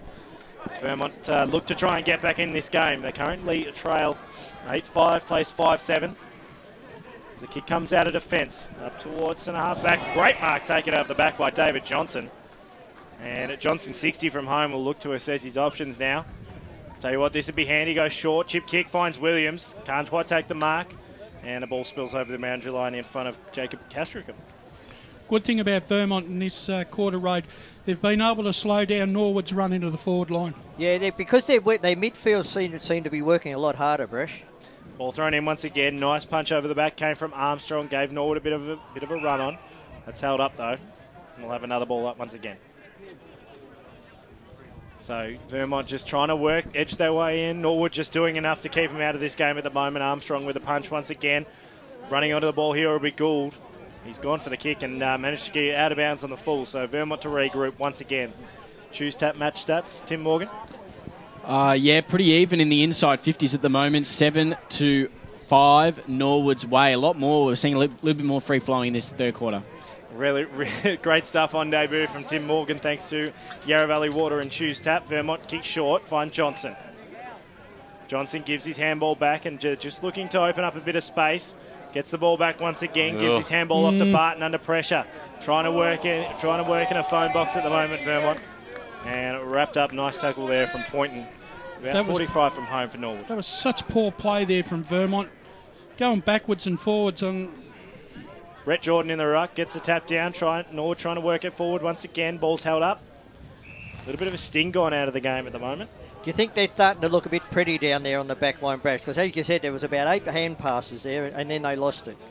Jordan once again in the ruck, gets it down to English on this occasion, up to the top of the goal square in the Lee Williams direction. Tried to get a foot to it, couldn't quite do so, and it's through for one. A rush behind. 8-7-55 Norwood, Vermont 5-7-37. 13 minutes gone. EFL game day. Barton just did a Mick McGuan toe poke into the ground and got it away towards Mullet, so the captain had enough time as Waller comes in and takes a mark in the back pocket. So they can start it again. So Waller bangs it on his boot out towards the wing position. Pack forms now at the fall. The ball, Stuart Hill was in there to lay that tackle. I said, give it to me, boys.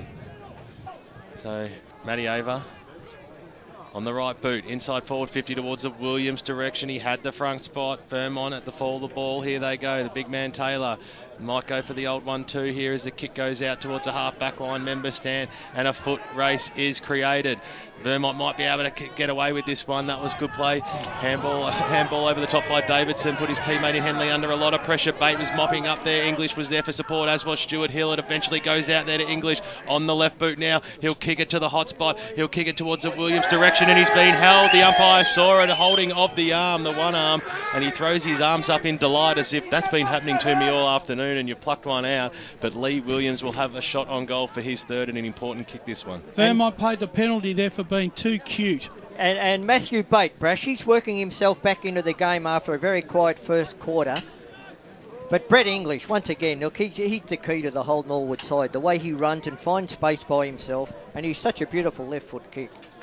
So Lee Williams will kick from 40. It's a more comfortable distance. He looked more comfortable in his approach too. Straight over the goal umpire's head it goes. That is his fourth goal of the afternoon.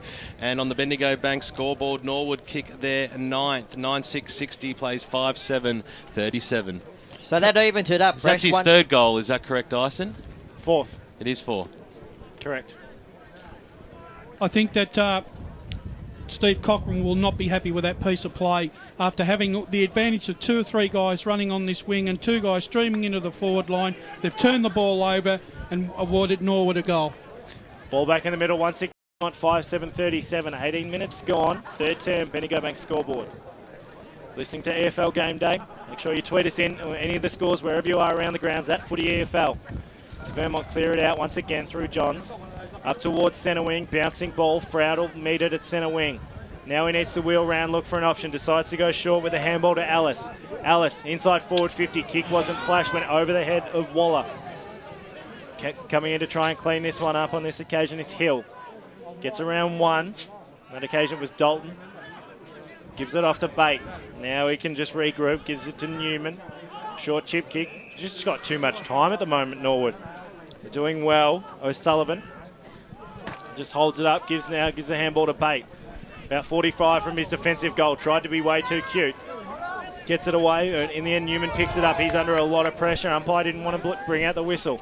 Mullet picks up. Tucked hard up against the boundary line and goes out of bounds.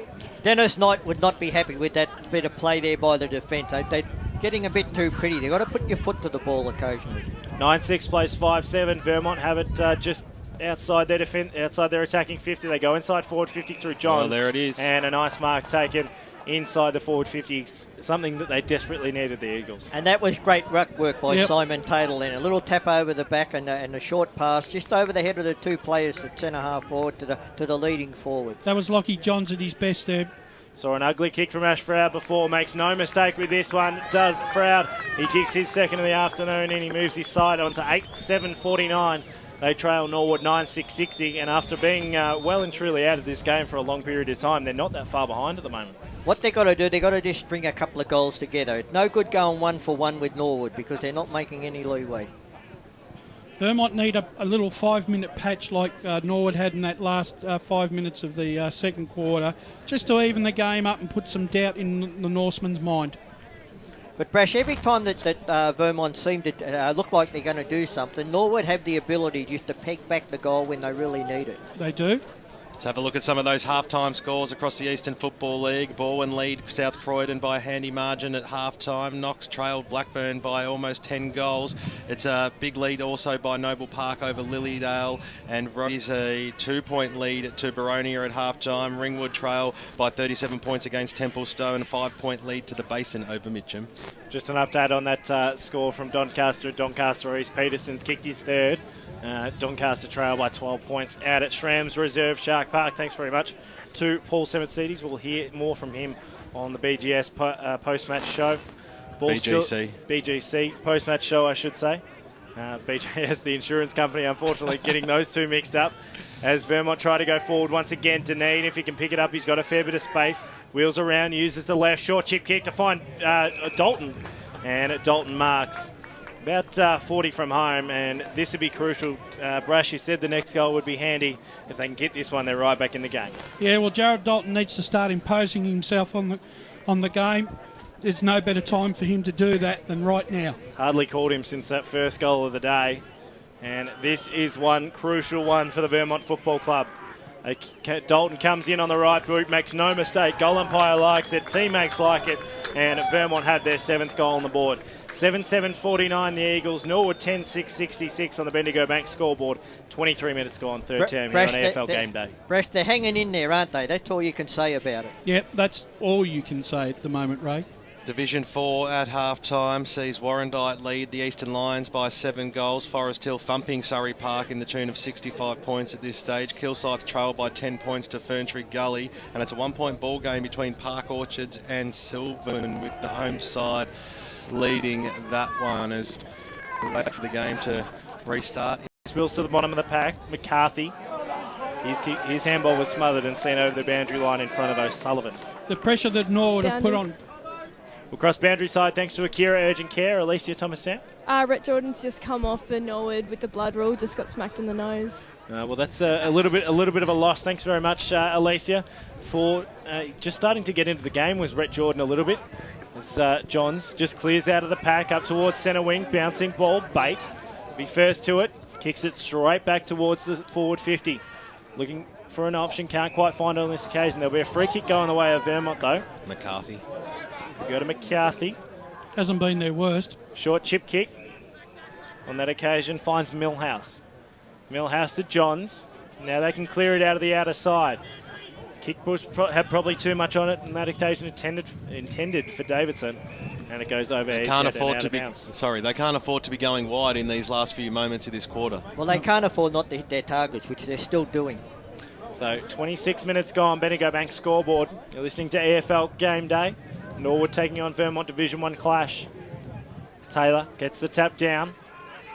Norwood once again clear it out. And now a chance to stream forward once again. Good handball over the top from Gould. And a free kick will be paid going the way of Norwood. Doncaster have closed within 5 points of Doncaster East, so a great game out at Shrams Reserve for the local derby. So Norwood to go inside forward 50. Once again looking in the Williams direction. Gets caught between two. And the ball trickles over the boundary line and out of bounds. Tim Morgan with some Tuesday match stats. Where's the difference in this third term? Well, Norwood just getting the ball forward a little bit more. It's 15-8 on the inside 50s. We've spoken a lot about Vermont's disposal, but the only reason they're in this game... But it comes out to Davidson, being very serviceable today for Vermont, I would say.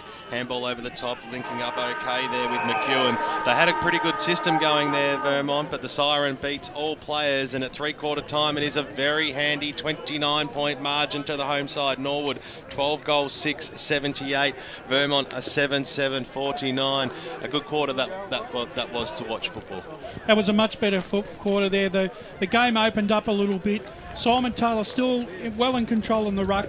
Unfortunately, Norwood are feeding off him beautifully. Vermont can take no advantage. Once again, the disposal is the big difference between the two sides. Norwood are going into their forward line with more purpose and are delivering the ball much better. Vermont are in 6s and 7s all over the ground.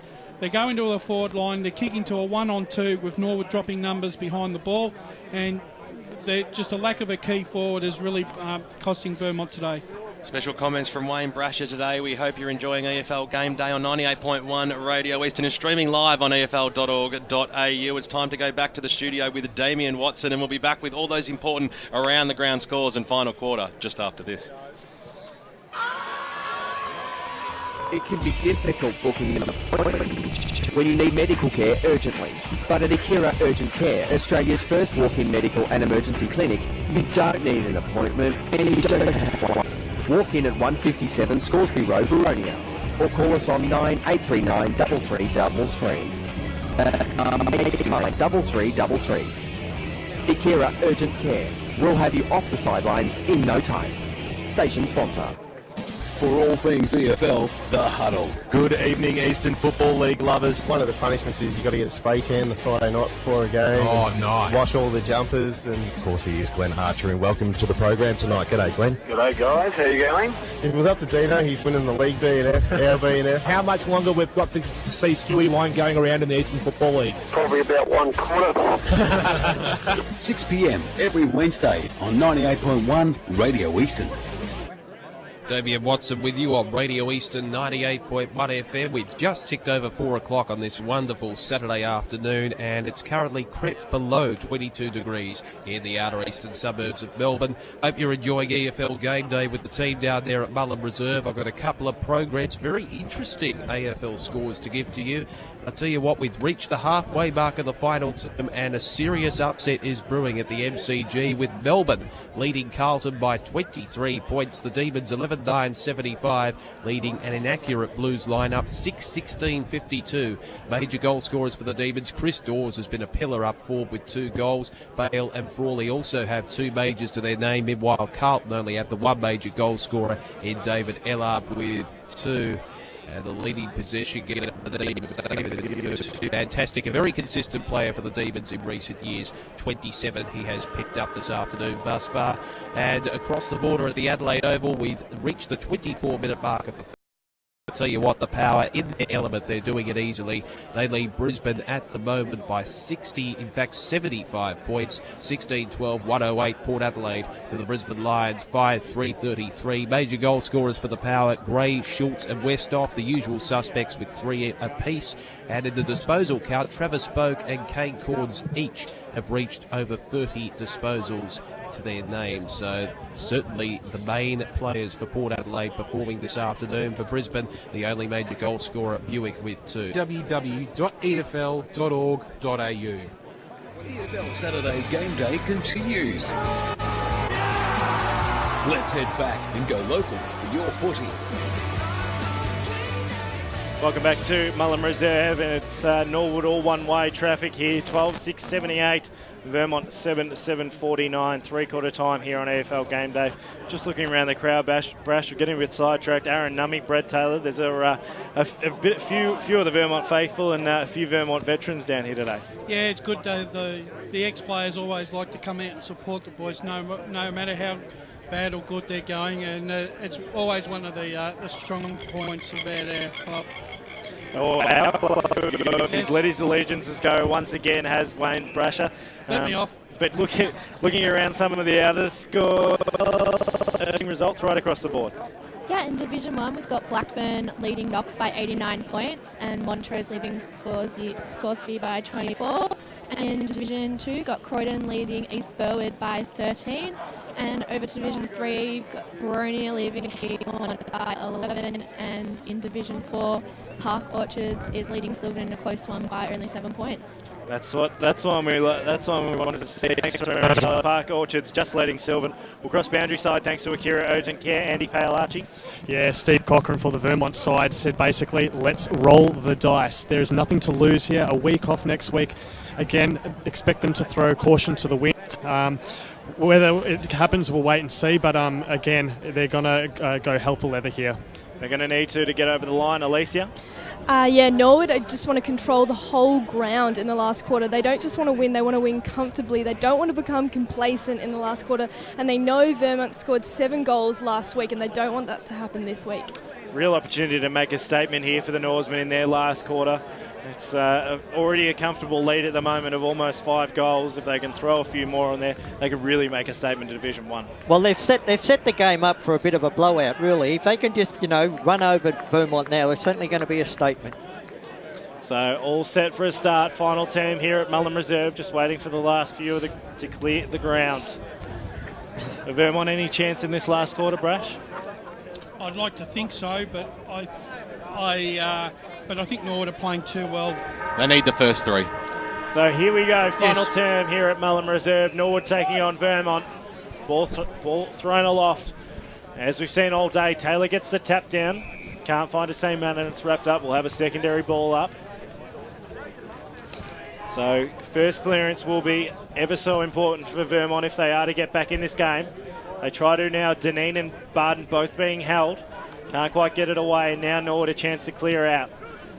First clearing kick of the quarter goes the way of Norwood up towards McCormack, who can't take the mark. Taylor drops back. Gets his handball away. Mullet gets his handball off on that occasion to Johnson. Johnson back to Mullet. Got himself under a lot of pressure. The champ finds a way though. Gets it out to David Barton on the outer side. Barton's kick wasn't flash. Up towards centre wing outer side. Great tackle coming over the back. And Vermont win the free kick and advantage. Inside forward 50. Here's the rebirth. Couldn't quite take the mark on that occasion. Froud. Ball hard up against the boundary line. 25 metres round. And it's held up. That's the difference going into the forward line.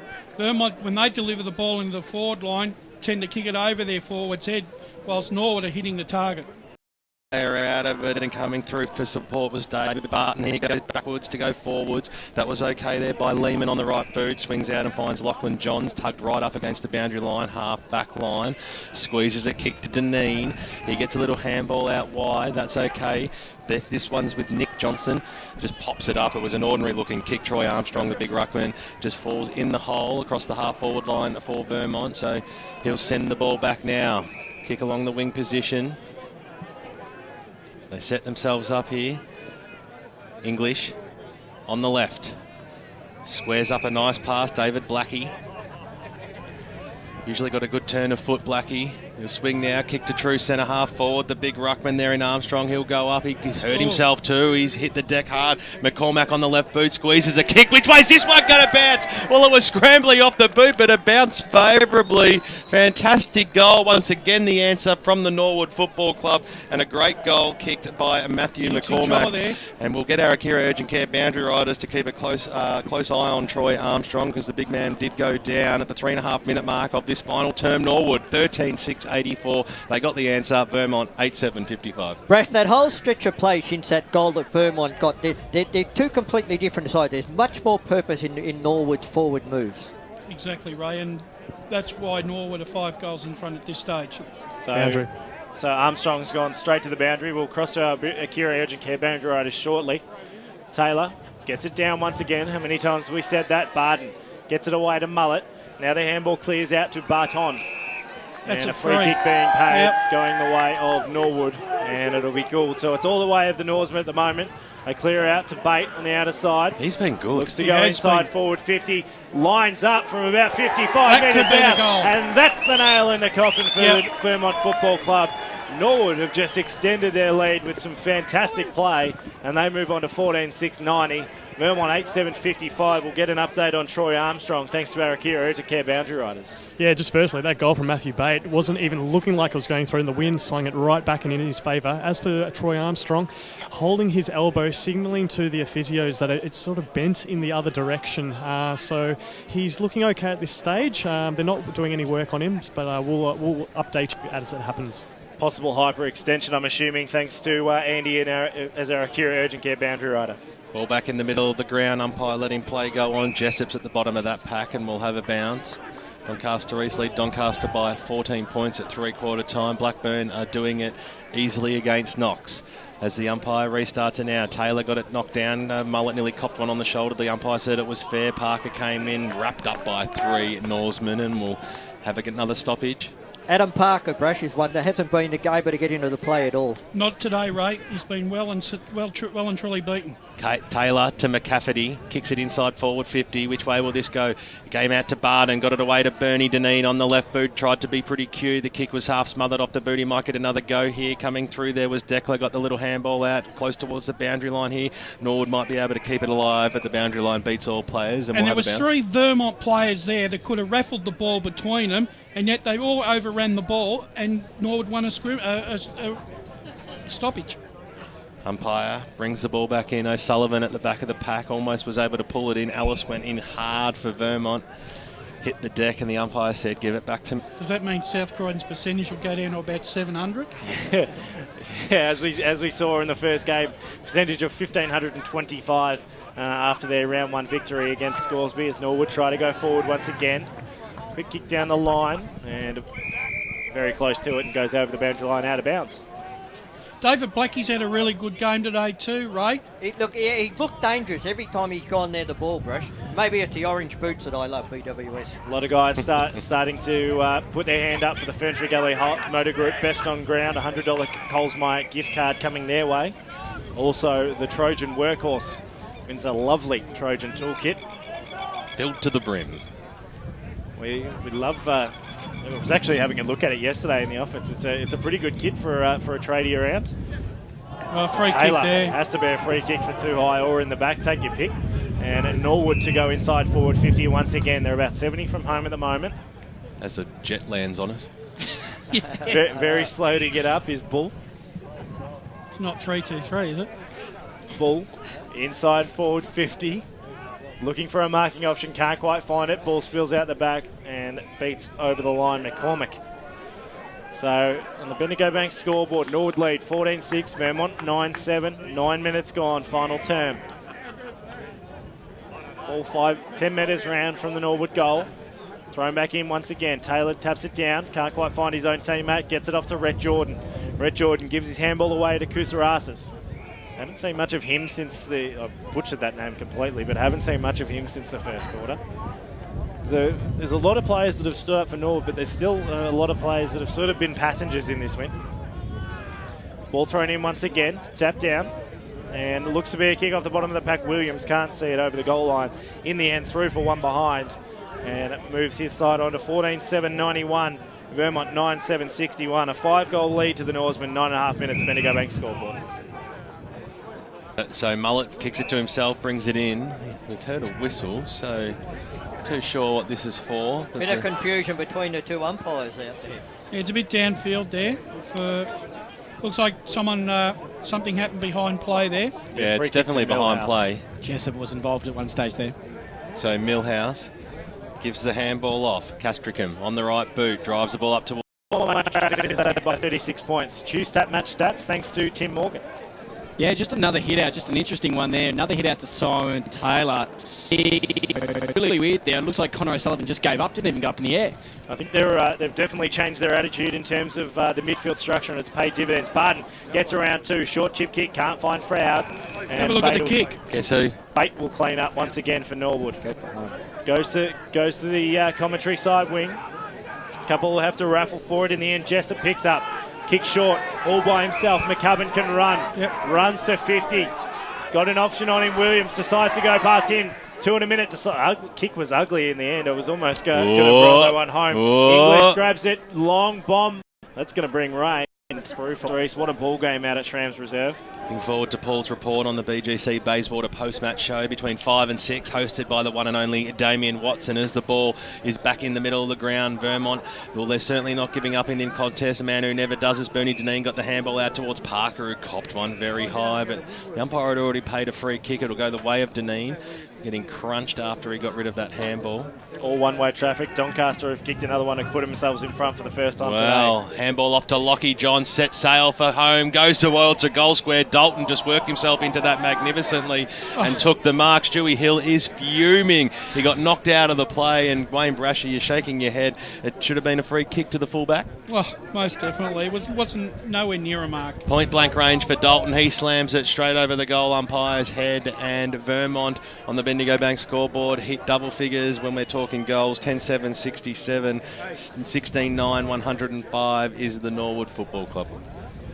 So, look, a consolation goal there for Vermont, but that's the passage of play that we wanted to see 2.5 quarters ago. Well, they were more direct. It's the first time probably for the quarter that they've gone down the corridor and they got the rewards. As I said, I'll just repeat that. Anarchis has kicked two in the space of a minute to put Doncaster in front for the first time in the local derby. So where's your mate Carl Peterson, BWS? Oh, give him a break. Thanks, Brush. 16 minutes gone, final term here on EFL Game Day. Ball thrown up once again. Taylor gets another hit out, but the clearance goes the way of Norwood. They go inside forward 50, Williams' direction. Can't quite take it. Spins he's class. One, loads up, gives it a little bit of too much. That's got to be holding the ball, surely. Umpire calls play on. I think even Williams was surprised that he got away with that one. McCormick gets it off on the outside of his left boot, sends it through, and Norwood get the quick reply, and they move on to 17-9, 111. Vermont 10-7, 67, 16.5 minutes gone. Final term, Bendigo back scoreboard. Thanks to Yarra Valley Water, Choose Tap Stats, Tim Morgan. Yeah, boys, I'm already getting offered raffle tickets here at the door. I think the fans think it's game over. I haven't got much for you. But Norwood leading the inside 50s 8-7. 3 goals to Matty McCormack for the afternoon, and that was the most unorthodox of all 3, but it certainly got the crowd excited. Ball back in the middle of the ground. Pye throws it up, comes straight into the Millhouse, takes off. Kicks along the wing position, floating football. There's no real target on that one, Brash, and Norwood will mop it up again. Yep, another turnover. I'd love to see the total turnovers for Vermont today. Could be ugly. So he's taking their time. In comes Ford. Archers are back. He nearly ran too far there. The umpire's going to call him on it. Travel it is. So the ball will come back towards the half-forward line. Jakey Ford breaking a tackle and probably just one step too far. Played a lot of good football, Jake Ford, for Norwood over the last few years. One of those homegrown players that we heard Mark Etherington talk about at the start of the game. Alice got the handball away to Mullet now. Inside forward 50 it goes. 2-on-2 situation. Good fist away there by Hill. Now at the fall of the ball, they'll certainly have the numbers. English will take off now. Has one bounce. You expect him to swing onto the left. He does so. Kicks it up towards the wing position. They're full of running still, Norwood, as the kick goes up towards the McCormack direction. He might want to go on with this as well. He does take off now. Left foot kick inside forward 50 was a scrambly one. There was nobody home. Barden now for Vermont will be able to mop it up. Short passes on McCarthy, takes it on his chest, and he'll just slow things down a little bit. In fact, he elects to kick a goal for Norwood. Oh, you don't see that every other day of the week. McCarthy swings around and slams it through the big sticks for the Norwood Football Club, but it will only be one behind when we see the Bendigo Bank scoreboard. 17 goals, 11, 113. Vermont 10-7, 67. Let's cross down boundary side to Andy, thanks to Akira Urgent Care. Yeah, few injury concerns in the last couple of minutes here. We found Connor McCafferty, after making that tackle earlier just before, seemed to roll his ankle. And for Norwood, Sean McBride. Up towards centre half forward. Over the back there, Waller got a handle on it. Kick off the ground, goes into no man's land, but Barden's on the end of it. A neat left foot pass. That was very classy. JVU comes out and takes it. Lace out about 30 metres out, slight angle. Only consolation here for Vermont. So Justin Van Nuenen kicked 2 goals for the afternoon. You'd expect this one to be no issue for the big full forward, and as I say it, he keeps an absolute shank. He barely scraped that in for one behind, which will go on the Bendigo Bank scoreboard. 23.5 minutes gone. Vermont moved to 10 goals, 868. Norwood 17-12, 114. Brash, earlier in the day you said that Van Nuenen likes to, when he's kicking for goal, run around and hook the ball. That time he ran directly at the goals, and it was lucky to get it behind. No, you're right. He's very unorthodox in his goal kicking. Does not like kicking in a straight line. No. Doncaster are running away with it. Disco Chrysanakis has kicked his 3rd goal of the final term. They're now up by 12 points in the local derby out at Shark Park. Keep you abreast of that one, thanks to Paul Samatsidis. Bate kicks out from full back. It's a long bomb. It's almost gone to centre wing, and a nice mark taken out the other side by Jordan. I reckon putting his hand up for best on Fentree Gully Motor Group best on ground today. Almost a nice mark taken there by McCormick as he goes forward once again. Has time to assess his options. Decides to go short over the head of Bull. Trying to find. Barely makes a mistake, Stuart Hill. Connor O'Sullivan screaming for it on the wing position. He might eventually find him through the leg of Bate. I would say definitely best on ground today, Bate. He's had a fantastic game, not putting any pressure on anyone's votes, but I think he's been super. McCormack also been a good player for them, kicks it up towards the half forward line. McCubbin, he's a cheeky player, was bouncing favourably, but it just didn't have the height. Millhouse got under a bit of pressure, snapped it around the body, goes to his skipper in Mullet in the back pocket. Mullet chips it over the cross to Chris Barden. On the right boot, drives it out towards the wing position. That was better play. Mark's been taken out there by Justin Van Nuenen, who's worked a long way up to the ground. Have any pressure done with now? Yeah, they certainly do. Look, they've tried hard, but they've just been outplayed all day. The skills of Norwood have just been so much better. Did Norwood become the hunted now? I think they do. They do. Shown a fair bit to suggest that today. Barden trying to pick it up, can't quite do so. It's been there or thereabouts all day, but Sozel hasn't been great. Deneen to Mullet inside in the forward arc where they'd really like them, goes up towards the Dalton direction. Copped one on the shoulder from Stuart Hill, and he'll have a shot on goal. Jared Dalton from about 50 metres out. I think it might just push him this distance from out there. Jared Dalton came to the Vermont Football Club as a centre half back from premiership side from Port Melbourne. He's playing forward. I'm not 100% sure that is his position. He should be playing back, I think. Well, the kick goes to the top of the goal square. Van Nuenen hits the deck. And but particularly, Brash, what you said, when you've got Froud and you've got Van Nuenen down there as key forwards as well. Warrandyte really running away with the game against the Eastern Lions today. Good to see the Bloods on the winners list for season 2014 as the ball will be restarted again. About 20 metres out, directly in front of goal. Pye throws it up now. Taylor goes up against Armstrong, and there's the siren. What a fantastic victory it is to the Norwood Football Club on a fantastic autumn afternoon. 19 goals, 12, 126. Vermont 10-10-70.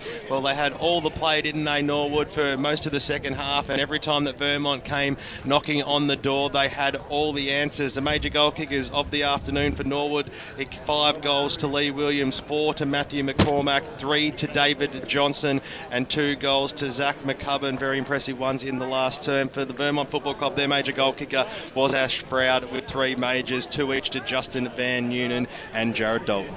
Just a quick one from around the grounds. Park Orchards will remain on top of the Division 4 ladder, winning 7-16-58, Sylvan 8-7-55. So a good win by 3 points by the Sharks. Ripper game. So while we wait for our Akira Urgent Care boundary riders to do their bit, just in terms of where do Vermont head after this loss? Obviously not great. It's going to be a tough road ahead for them in terms of the next week. They've got the week off, and then Anzac Day weekend. Yeah, well, where do they head? They head to East Ringwood for a start. And the way they played today, that's going to be an awful big challenge for them. And they've certainly got to improve if they're going to be playing in the top 3 this year, Brash. My main concern with Vermont is at times they look slow. They look slow. I think they struggle on a bigger ground. Their game plan is more suited to a smaller. It seemed to be that there was a fair bit of run coming off the half-back line, and obviously you were part of that as well. Is that something you've really tried to work on with Dennis Knight over the off-season? Yeah, absolutely. I mean, I wasn't here last year, but the key messages that came out were that we were really good around the contest but lacked a little bit of outside run, so it's been a massive focus over pre-season, and it seems to be starting well so far. Matty, you enjoying the tempo and being back at a local club? Absolutely loving it. It's a really, really good standard of footy. You never know what to expect when you come down from the higher levels, but I've been absolutely really impressed with how everyone goes about it and the professionalism of Norwood especially. Matty, what I liked about Norwood today was particularly in the first half, your halfbacks, they were prepared to put their body on the line and fall back into that hole and cut off the supply for Vermont. Would you agree with that? Definitely, yeah. That's a big focus. We want to put pressure on them through the midfield, cause the high ball, and they had a few big key targets in Dalton and a few others, so we wanted to help each other out there. Well, congratulations on the win, Matt, and thanks for joining us on EFL Game Day. All the best for the rest of the season. Thanks, guys. Thanks very much to Matty Bate and our Kia Urgent Care boundary riders as Norwood try and head in to finally be able to sing the song after waiting for Matty Bate to finish his interview with us. So Melbourne have beaten Carlton today too, just for all the football fans out there. Yeah, by how much? Almost 5 goals. Croydon controlled the last quarter and they've got over the line against East Burwood by 14 points. Good game. So looks like an ACL injury to Brendan Weinart for Croydon. Well, that's going to hurt. That's a big loss for the Croydon side. Keep those scores coming as we get them, but pretty dejected looking Vermont coming off the ground at the moment. Yep. So not good signs. We were just speaking about how they were 100% healthy, and that doesn't help at all. No, and thank God they get that extra week off, Ray, because I think they're going to need it. Well, they're certainly going to need it. What they're going to have to do, they're going to have to go back to Vermont. They're going to have to take stock. They're going to have to look at this game. They've got a lot of deficiencies that they've got to get rid of, and they've only got 2 weeks to do it. Here's the song.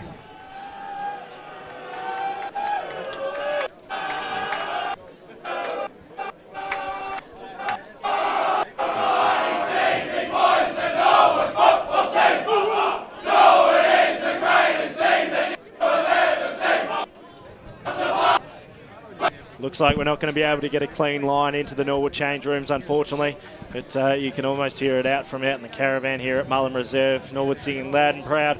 Another side that will be singing loud and proud out at Jubilee Park in Ringwood is the Templestowe Football Club. They got over the line 18-9, 117 to Ringwood 5-4-34. A nice win by Templestowe, really starting to try and set up their season. Wantirna South 2013, 133 defeated South Belgrave, who came home in the second half 10-12, 72. That'll be a weird feeling for South Belgrave walking off the ground after a loss, because it's been a long time between drinks for that. That's actually a good point. It's their first loss since I think the preliminary final of 2012. So unfortunate for South Belgrave, but they'll regroup against a quality opposition today, obviously, in Wantirna South. We'll keep those scores coming to you. But just want to get your thoughts on the flip side of the coin, Brash. I mean, Norwood have been good. How did you see it in terms of... Well, look, I'm going to go with my 3 lots. I'm going to go a little bit left field to what most of you guys are. First of all, I'm going to give 1 vote to Brett English. I just thought that, particularly in that second and third quarter, he was the player that found himself out here on this wing on his own all the time and put the ball forward. 1 vote to him. 2 votes I gave to Matthew Bate. I didn't give him 3 just because of the reason I thought that his first quarter was very quiet, but as the game went on, he did build up, and particularly in the second half, he was probably the best player on the ground in the second half. But I look over the 4 quarters. And 3 votes, I can't go past Simon Taylor. In a losing side, he did everything that was possible for a ruckman to do. He gave his midfielders first use of the ball. He also gave the Norwood midfielders first use of the ball. He got that many tap out. So 3 votes to Simon Taylor for mine. Brash, your 3, 2 and 1 today? Well, I'm going to give 1 vote to Simon Taylor. I think he was easily the best big man on the ground. He could certainly control the ruck, and Vermont weren't able to take any advantage of it whatsoever. 2 votes I'm going to give to John Holmes. I was really impressed with the way that he played in the midfield. He managed to... he was always in and under around those stoppages and clearances, but he was always the first one there to take the handball and set up the next play. And 3 votes go to Matthew Bate. I think from start to finish, even though Ray said he had a quiet first quarter, he still had some sort of influence, but he started to show his class from the second quarter onwards, and he certainly ran Vermont ragged and led them a merry dance, so he gets my 3 votes. BWS, pressure's on you now. Is it now? 1 vote today. There's got to be a few special mentions in along here as well. I thought Brent English played a great game. I thought Matty Declar played it also. Matthew McCormack as well. Didn't he really put his hand up this afternoon, booting 4 goals? 1 vote today goes to Stuart. A great job. Jared Dalton, of course, of the match, and we really didn't see him again for the remainder of the match. So Stu gets 1 vote from me. I agree with you, Brash. I thought John Holmes was fantastic today, and his work rate was second to none. So he gets my 2, and you cannot go past Matthew Bate. I think he was clearly the best player on the ground. He gets 3 votes today. Simon Taylor, yes, he played a good game for Vermont, but I couldn't put him into the votes today. We've got another guest on the line. Let's stand by side. Thanks to Akira Urgent Care to Andy. We certainly do. We have Brent English today, or Brent English, I should say, who had a fantastic game. Brent, you're 2-2 now, and yeah, mate. We're looking forward to playing Vermont. First 3 games are big games for us, and we're looking forward to the test. So, there today and fantastic job. So it was good to get a win on the board. And just on your game personally, I found you played a really good 4-quarter effort. How are you feeling so far with your pre-season and going into 2014 individually? Personally, it's been probably my best pre-season. Over the last 2 years since under Dennis, it's been really good. I struggled the first quarter with a bit of an illness, but it was good to get back out there, and it was just good to have a win. I found with last year you got to the penultimate stage and obviously couldn't quite get to the grand final. What have you seen from Dennis Knight's game plan in terms of tweaking it for 2014?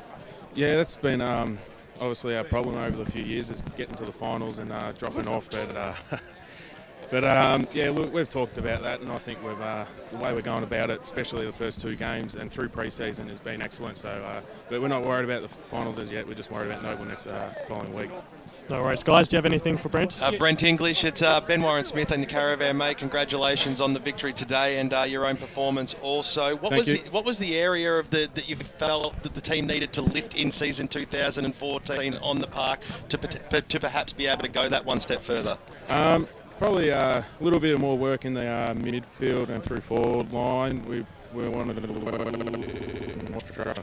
So our defence has always been fantastic. Through there, main 2 areas that we wanted to work on. There's been a lot of talk about Matthew Bate coming down to the addition to having a side. Yeah, he did. He's fantastic to have it at the club. His experience and his knowledge, just through the little things as well. So yeah, he's excellent to have. Look, you've been your improvement over the last 2 years has been phenomenal. What have you put that down to? You seem to have taken your game to the next level, Brent. What do you put that down to? I'm not sure, mate. Just probably more time in the middle. Being part of a better team, you sort of get more involved. So I guess that's it. It's hard to say, but because I know when you in your early days you were playing down mainly as a forward, but I think you seem to have relished the opportunity of playing up the ground and more in a midfield capacity. I think the club certainly benefited from your experience there. Oh, thanks. Yeah, I love the midfield, so I try to always pressure the coaches to put me through that. Brett, in that second and third quarter, I was really impressed with the way that you found space on this wing here in front of our Caravan, and that nobody picked you up. Were you surprised that, after you did it 2 or 3 times, that none of the Vermont players went with you? Not really. I sort of love being out in that wing in front of the crowd, so yeah, I wasn't really thinking about them picking me up, just trying to find space, and yeah, it was good to get a little bit of space today. Well, Brennan, it's a great day for the football club. You take home a very big win and definitely make a statement, although it is only round 2, so we certainly won't get ahead of ourselves. Enjoy the night, have a good week, and good luck after the Easter break for the rest of the season. Cheers, thanks, fellas. Thank you very much to Brent English, the big tank from the Norwood Football Club. We love watching him go about his football, don't we, Ray Baird? Yeah, and as Brash said, look, over the last 2 years, he has really stepped his game up at Cog, and now he's one of the top players in Division 1. There's no doubt about that. Spoke about South Croydon's percentage before. It's going to take a fair hit. They've just been done by 100 points by Baldwin. Luke Barker kicking 8 goals in Baldwin's victory. 25-18, 168 to South Croydon, 10-8, 68. So another side in Division 1 really making a statement. They certainly went from chocolates to boiled lollies in 7 days, didn't they? They certainly did. Well, I believe last week that Daniel Donati wasn't very happy. On perspective, but when he did get the ball, he always used it well and really made good decisions in and around the ground.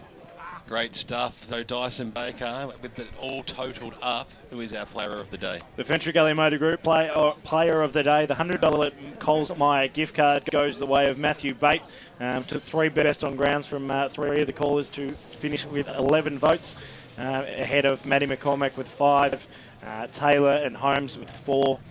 2 to Johnson and Jordan, and 1 each to Hill and English. But pretty deserving winner. Look, I didn't put him in my votes, but I can see definitely why he's the best on ground this afternoon. You couldn't squeeze him in. Couldn't squeeze him in. He was probably 4th best player in my eyes. Okay, fair enough. That's why we've spread the votes right around, because people see games from different angles, from different positions, and appreciate different things. Ray Baird's not too impressed that he's best on ground didn't take home the chocolate. No, I like the effort of Simon Taylor. As I said, I've seen him twice this year. Once in the interleague game where he got best on ground, in my opinion, and he's done it again today. He's just a great ruckman. He's workmanlike. He never gets beaten, and that's why I gave him 3 votes. We have another award to give away, gentlemen, and of course it is the Trojan Workhorse Award, which is a fantastic Trojan toolkit filled to the brim with lots and lots of tools. Not necessarily the best player on the ground, but somebody who caught the eye